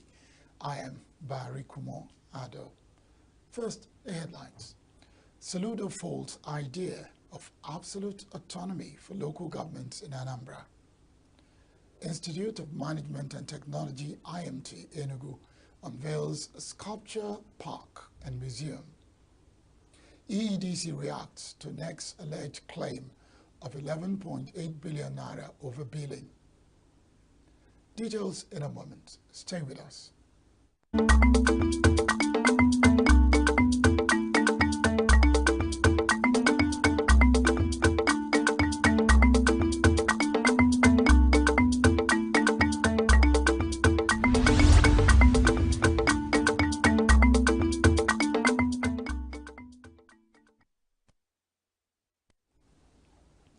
Anambra State Governor Professor Chukwuma Soludo has faulted the concept of absolute autonomy for the 774 local government areas across Nigeria, describing them as a pathway to monstrous chaos.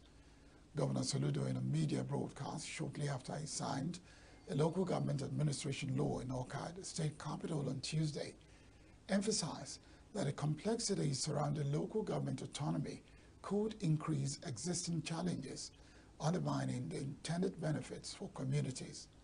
According to him, Section 7 of the Constitution plays a pivotal role in establishing the legal framework for local government operations across the nation, pointing out that the Anambra State House of Assembly has fulfilled its constitutional duty by enacting laws that align with Supreme Court rulings, ensuring operational clarity for local governance. Expressed concern that abandoning this duty would leave local governments without a legal framework to manage their finances, a power entrusted solely to state legislatures. The governor pointed out that legislative authority under Section 7 mirrors powers granted to the National Assembly over the Federal Capital Territory and its councils, so that many states face difficulties maintaining solvent local government systems and want of potential financial turmoil without effective coordination between state and local entities, adding that it could lead to state bailouts or federal interventions in cases of insolvency among the 774 local government areas. It further clarified that the money would not be handed over to the state, but remains with local governments under a joint pool for the discharge of certain services by the local governments, which services are uniform, common among local governments. The Sculpture Arts and Museum at the Institute of Management and Technology, IMT, ENUGU, has been unveiled. The Art Center, which is intended to redefine ENUGU's cultural identity and showcase a blend of artistry and innovation, was officially declared open on Tuesday. Correspondent Ugone Owalu witnessed the event and now reports. In the name of the Father, and of the Son, and of the Holy Spirit. Amen. The cutting of the ribbon marked the official unveiling of the Sculpture Art and Museum at the Institute of Management and Technology, IMT, Enugu. This monumental art center redefines Enugu's cultural identity, showcasing an unparalleled blend of artistry and innovation. The acting rector of the institution, Dr. Patrick Ejim, while commissioning the Art Museum, described art an essential component of cultural heritage and a powerful medium for expressing creativity, emotions, and ideas. In the spirit of one day, one result, which by the special grace of God, God has allowed us to trigger it immediately we came in to management on the 10th day of June 2024. And also to the glory of God, because we are talking about nature, and once we talk about nature, we are talking about God. So IMT, we have this endowment. We have this creativity and skill, always moving around the fine art and other departments that are close to them. They have really put IMT in the map of history. And I want to tell you that we are proud of you people. Management, student, oversight function committee, and the government. In the name of the Father, amen. Please can you help me to hold it? In the name of the Son, amen. In the name of the Holy Spirit. Amen. God bless you. Ejim, who explained further that the sculpture and museum will attract investors into the state, said that the museum would serve as a hub for artistic exploration and appreciation, as well as inspire students and visitors to engage with the beauty and complexity of the world. He promised to provide solar panels, air condition to the museum for better improvement. You can see what they were able to do. So the driving force is all about trying to make the student to scale up through the God-endowed talents given to them, which now the lecturers, wonderful people, Dr. Ayo, Chief Udenta, and Kinebo, and the rest of them, they have been able to stir them together in order to bring out the best. So we give God all the glory. As a tourist hub, academic tourist hub, we are talking about attracting researchers. Now people can go and see some, you saw the paintings there, all of them depicting from the colonial masters down to today, the Igbo culture, the culture from other areas, even East Africa. Then researchers can come in here, and once they come, it's not all about going to the museum. They are staying in hotels around about ENUGU. They are exchanging their dollars and pounds into naira. That's helping our currency. They are now bringing in new ideas, because after doing one or two things, they may not buy even some of the artwork. So it's a source of IGR. The director of the museum, Ayo Adewumi, who took the participants round during the event, explained the meaning of some sculptures and paintings in the institution. Very interesting area, somewhere you can visit to relax your mind and get your mind engaged in a very quiet environment. You have the trees, it's a very quiet area. But more importantly, the visitor will be engaging the artworks. And these are artworks that are made talking about various themes and titles. And then you can see what the Nigerian youth, some of them have passed through the system, are speaking through the work of creativity. You'll find some of them very interesting. There are works on various themes. Outside that, we also have an area of the gardens that you can sit as a group, in different groups. You come as a family, or you're here for a little celebration whatsoever. There are parts of the gardens that are made, into arenas where people can sit and entertain themselves. The public relations officer of the institution, Barrister Mark Eze, who spoke on the maintenance and sustainability of the park, said picnics and exhibition will attract people to the institution. Without management support, this place can fall itself. if we harness the artworks, if we make proper use of the things that are here, he can sustain himself. And that's what it should be. From there, they don't need help from anybody. And with that, you discover that this place will never go down. Because even the students will be, encouraged. If they know that if they produce something and after the sales, that they have a percentage of the money that is realized from the sales. I mean, why wouldn't they put effort?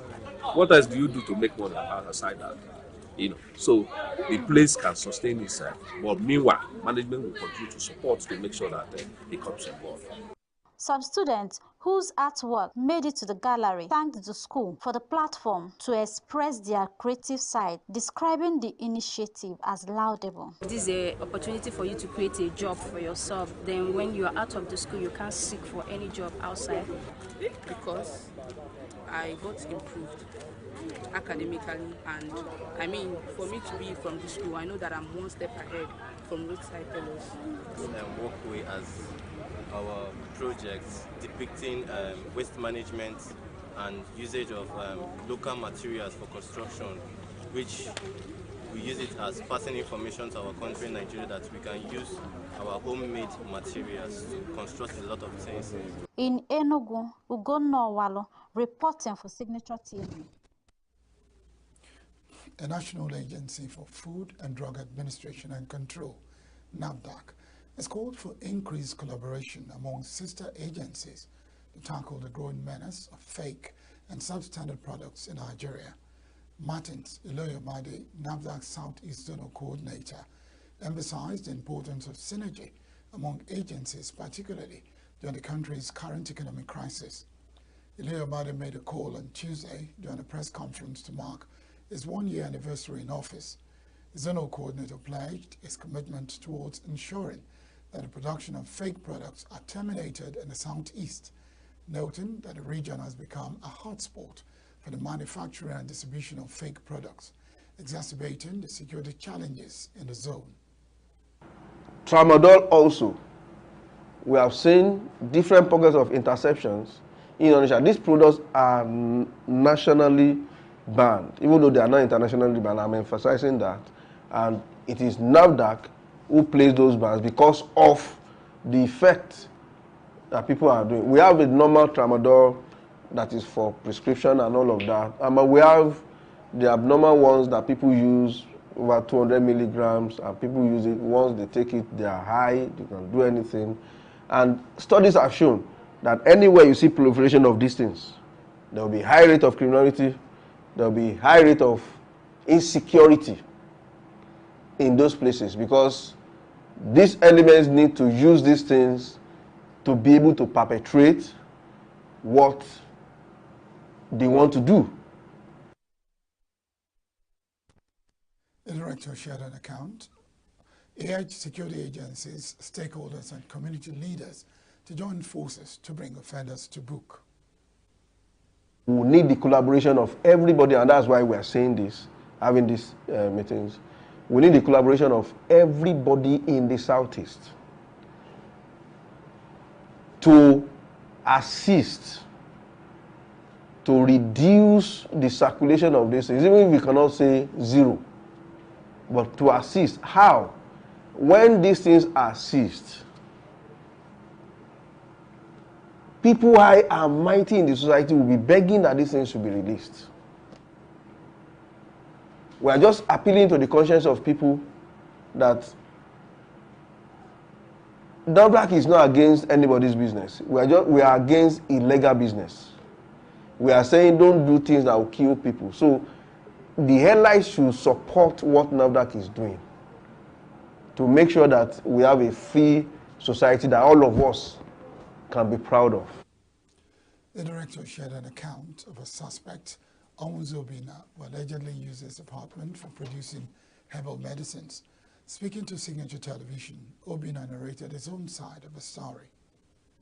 If we have different kinds of product that do different kinds of, treat different kinds of ailments, we are comfortable with that. So like you talk of diabetes, you talk of high blood pressure, you talk of infertility, talk of infection, arthritis, rheumatic, stroke, I know about registered production. We have already started the process from the onset. But when you are seeing with unregistered product, you are seeing with unregistered product. It's not registered. So that is the issue on ground now. I know that it is not good to sell unregistered products. The zonal coordinator further assured the public that NAFDAC remains vigilant and committed to protecting citizens' health. The Public Relations Officer, ENUGU Electricity Distribution Company, EEDC, Emeka Eze, has reacted to the said 11.8 billion naira debt directed by the Nigeria Electricity Regulatory Commission, NERC. Communication Officer gave his reaction at the ENUGU headquarters on Tuesday in an exclusive interview with our correspondent, Chinemerem Ikebuna. There are members of the value chain, the generation company, transmission company, distribution company. These are people that work together to see that customers get this service. And this service comes at a cost. So the economic situation which has impacted the purchasing power of an average Nigerian, is one thing. The other thing is the service that we are providing. We are supposed to sustain this sector. We are supposed to provide services to you. And if we are not able to recover that cost, we won't be able to serve you. So the tariff we have today, I want to believe you are referring to the people in Band A. Those are the ones that are complaining, because the other bands, their tariff are still the same. It's frozen because government is still paying subsidy for those ones. It's only customers within the Band A feeders that are paying the actual cost of electricity. It is emphasized that electricity is a product of the federal government's removal of subsidies. Customers should expect to pay for their consumption. He also addressed concerns about the billing system and categorization of bands. See electricity as a product. The same way you go and buy a bag of rice, a bag of beans and all that, and you see that the prices are, going up. Foreign exchange rate is also a critical factor here. Inflation rate, these are determinants to, what we pay as consumers or customers. So if, for example, the exchange rate drops, it will impact on your tariff. When this was introduced, it came up as 225 per kilowatt hour. Okay, the exchange rate dropped, the FX dropped a little bit, and it came to 206.9. Today we have 209.5 because the exchange rate has not been steady. So these are, things that we need to appreciate. Nobody is enjoying the hardship that people are subjected to, but we have a service to provide, and for us to be efficient, our consumers, our customers need to pay for the service we are providing. The NEC had ordered EEDC to credit the accounts of affected customers, provide proof of compliance by March 31st, 2024. Development comes amid growing concerns about estimated billing and the need for prepaid meters, and NEC's directive aims to address these issues and ensure transparency in the billing process. Dennis Agbo of the Labour Party has been inaugurated as a member representing the Western North and the Udenu local federal constituency for his victory at the Court of Appeal. Court of Appeal in ENUGU had upheld the ruling of the House of a Representatives Tribunal sacking a member representing the Western North Udenu federal constituency, Simon Atigwe, of the People's Democratic Party, on the grounds that Atigwe was not duly elected by the valid votes cast in the re-roll election, and declared Dennis Agbo of the Labour Party as a rightful winner of the election. I, Dennis Agbo, do solemnly swear that I will be faithful and bear true allegiance to the Federal Republic of Nigeria, and that I will preserve, protect, and defend the Constitution of the Federal Republic of Nigeria. So help me God. The Independent National Electoral Commission, INEC, said the PDP's candidate polled 23,863 votes to defeat Dennis Agbo of a Labour Party, with garnered 23,226 votes. Agbo, who had earlier won the February 25, 2023 election, but was sacked by the Appellate Court, proceeded to the tribunal to challenge Atigwe's declaration. Agbo argued that the election was marred by wrong computation of results, substantial non-compliance to the Electoral Act, among others. In a ruling on 14th August, the tribunal headed by Justice H.N. Kunaza said that the petition had merit and declared Dennis Inambiagbo the actual winner of Igweze North Udenu Federal Constituency. Justice Kunaza's panel declared invalid, null and void the 2,000 votes added to the PDP's candidate and restored the votes of 25th February 2023 of 14,229 for the PDP and 28,870 for the LP candidate, Dennis Agbo. And that's the news. When we return, we shall be having our conversations. Stay with us.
Welcome back to Southeast News. We were expecting to have the Executive Director of Civil Rights Concern, Oke Onyeka, through Zoom. Unfortunately, the network is not good enough. But however, I have him via telephone. Oke Onyeka, you're welcome to Southeast News. Good afternoon. Hello? Hello, thank you very much. Okay, yes, I can get you clearly. Your organization was busy reviewing the second quarter of the Anambra State 2024 budget to see its performance. How did you come up with the idea? Well, you see, we have been working in the budget area for some time, and they're following government financial reports, and we've been doing reviews of budget, but this time around we decided to really go about looking at the financial reports as important to see how the government is really performing in terms of prioritized spending and prioritize the budget programs and prioritize spending, and to see how that should be made. It has to implement these programs because our government has several needs that it doesn't want to borrow money. So what we are doing about it? And so we decided to really try to build a trend of the performance of government budget in the financial reports for the quarter, so that it will help us to support our discussions with the government in the key sector programs that we are interested in, such as health, education, food production, and some others. So having done that, we are in a position now to discuss some of these key programs, especially health, education, and others. the government and then to advocate for improving communication, shortfalls, and work with our stakeholders across the communities of another state to press on improving implementation of budget programs in the state where we feel government is not doing enough. Okay. Not to pull the rug from your feet, but when we summarize and say that you are telling the government to increase its revenue, someone who do not understand how you arrived at that point will be asking, do you want them to increase the taxes? Do you want them to sort of strangulate the people when the economy is harsh already? Definitely, that's not a popular proposal. You know, when the government proposed this budget for 9.5 billion naira, the current expenditure, made up of the tax allocations and the internally generated revenue, it gives a lot of hope in terms of what it's capable of doing, and in terms of what possibly the government is trying to put in place to mobilize that level of revenue for the state. You know, so it's of interest to us to see how it's going about it. You see, the total budget size of the state is 410.1 billion. You know, and if the record revenue is just 249.5, it means we must have to mobilize from small profit to really augment it. And so these are things that really heighten our interest to try to understand how it's going to manage it. And we have looked at the first quarter. The aspect of we are talking about strangulating the people. Obviously, sometimes in the past, government has came up with this kind of figure in terms of what it wants to do. That's why they say they want to mobilize about 50 billion 6 years ago or more, and look at it and we told them, look, you know that it's not possible to get that kind of money out of the state, but then that you don't have infrastructure to do it. You don't have the equipment or infrastructure to really get that done. It's not a matter of putting numbers on the table, but in terms of the capacity to really get it out. So when they say 9.5 billion, we said, well, that's quite a movement amount. But can the government really plug the tools to get that kind of money out? So that is the key thing.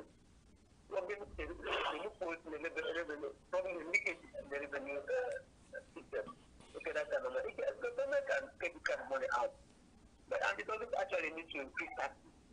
But they get more people to the tax net and plugging the leakage, you can get about that money or something quite close to it. So that's the point we really driving. But if it doesn't want to do that, then it's not going to be able to implement budget. The budget size of the 410 really has not shown any sign that it wants to borrow money. And so what is that message to the government? That we cannot actually implement this money without borrowing or prioritize the spending to two areas of governance that we think are quite urgent to implement as of now. Okay.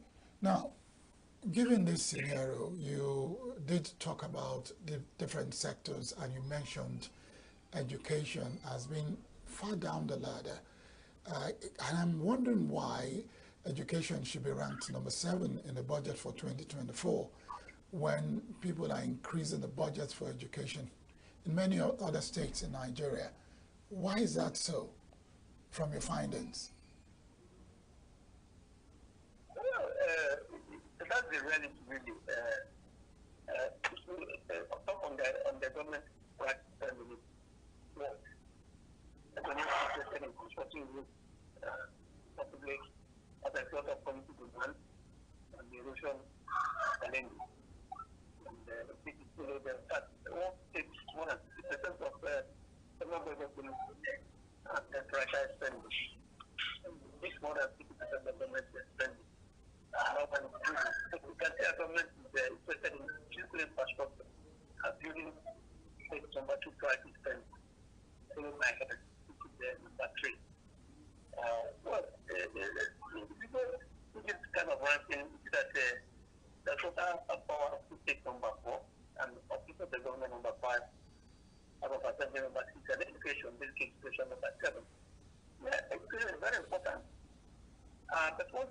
it's clear to us is that currently, the governor started doing the universal basic education counterpart fund. So that kind of money is also coming to education. And it also tells us that some of these payments and the leverage from some of these other sources are not directly government other current or some of them may not be coming to the government report. And some of the demands we are really making on the government. That all these funds that are coming to some sectors, basic sectors like education and health, are not captured into the state revenue or captured into the financial revenue. They have to come in.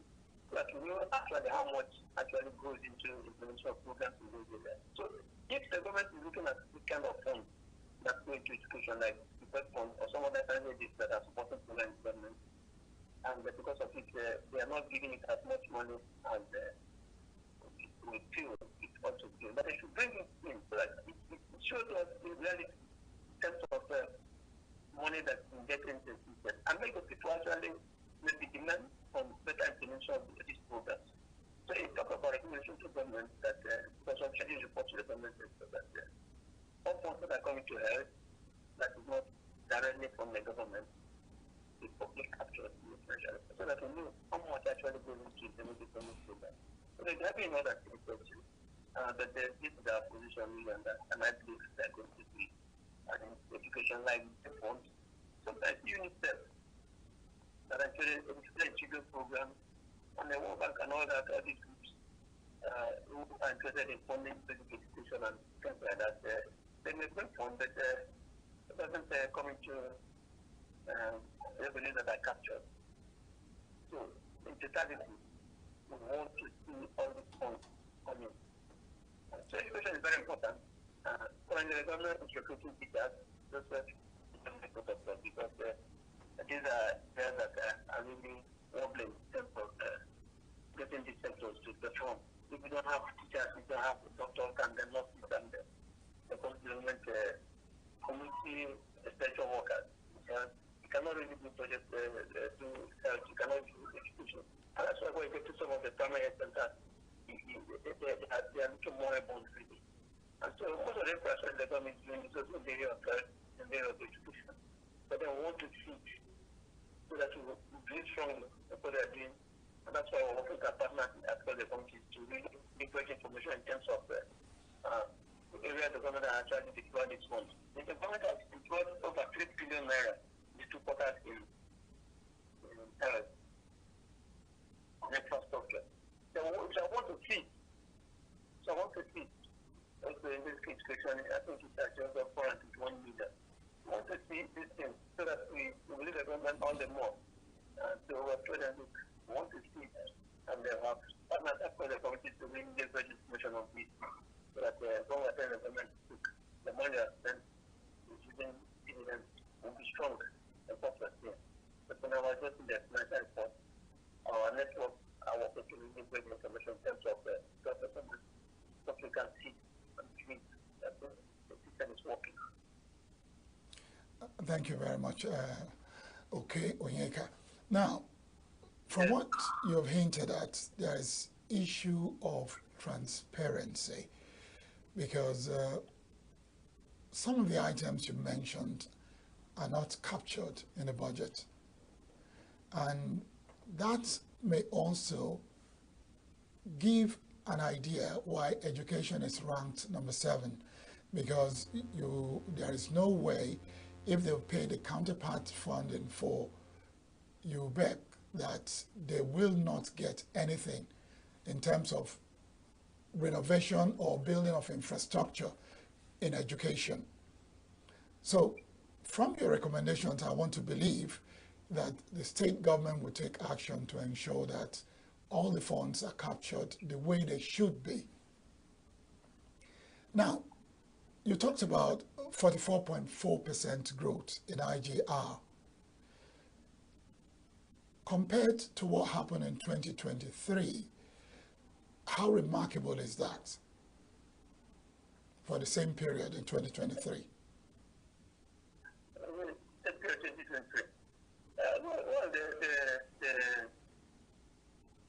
revenue in 2023 is not as much as 2024. It's not as much as revenue in 2024. The matter is that the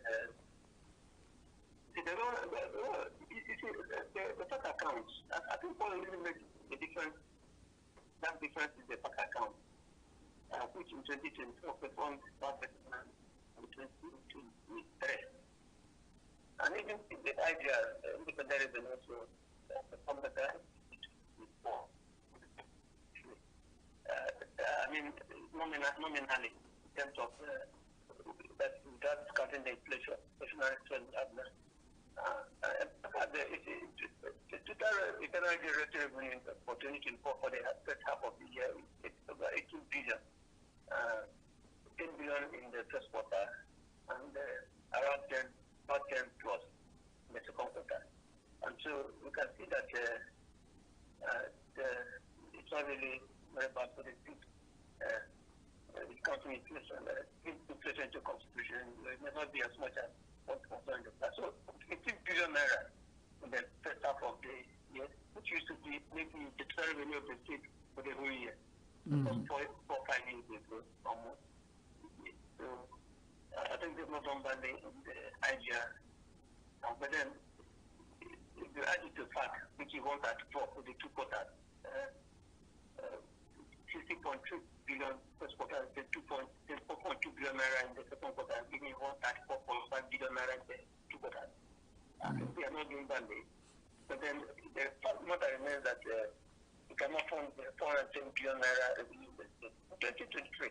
I don't have the figures yet. I don't remember them now. But it's not as much as the 2024 revenue. One time I said, you see revenue mobilization as chasing them to chasing the market. But the fact remains that they are trying to really problem tools. A lot of discussions going around the revenue leakages need to be implemented. You know, for instance, a lot of vehicles are coming to the state that have they pay fines for so many things in the past. I think they still need to get revenue out of the past and the motor vehicles and all that. They can take up to 50% of it. 50% of it, I think, to keep it doing well. But if they're unable to do that, it is going to work with the kind of level of revenue at 18.6 for IGR revenue. And then if we are not open up the revenue on the capital market to do this, do the budget of 410 billion naira. So obviously, we need to reprioritize spending. What the government is doing, you have to choose 5 projects that you want to do in the year. If you want to limit the budget to the 2-5 projects, you might be able to go to 60-70% of the budget. But if all the other items in the budget are voted to about 410 billion naira, then that's what we are saying that the government to do 50% of what it has budgeted. And that's very good. It's just really a tough math. And if you want to limit the budget to the 5 key programs, the NDA is trying to we should have a budget of around 100,000, even less. And they'll be getting better performance. But if he doesn't want to go, then that's the way to go, really. And every NDA, take 5 projects you want to do, let's do it. And then take the others after the budget.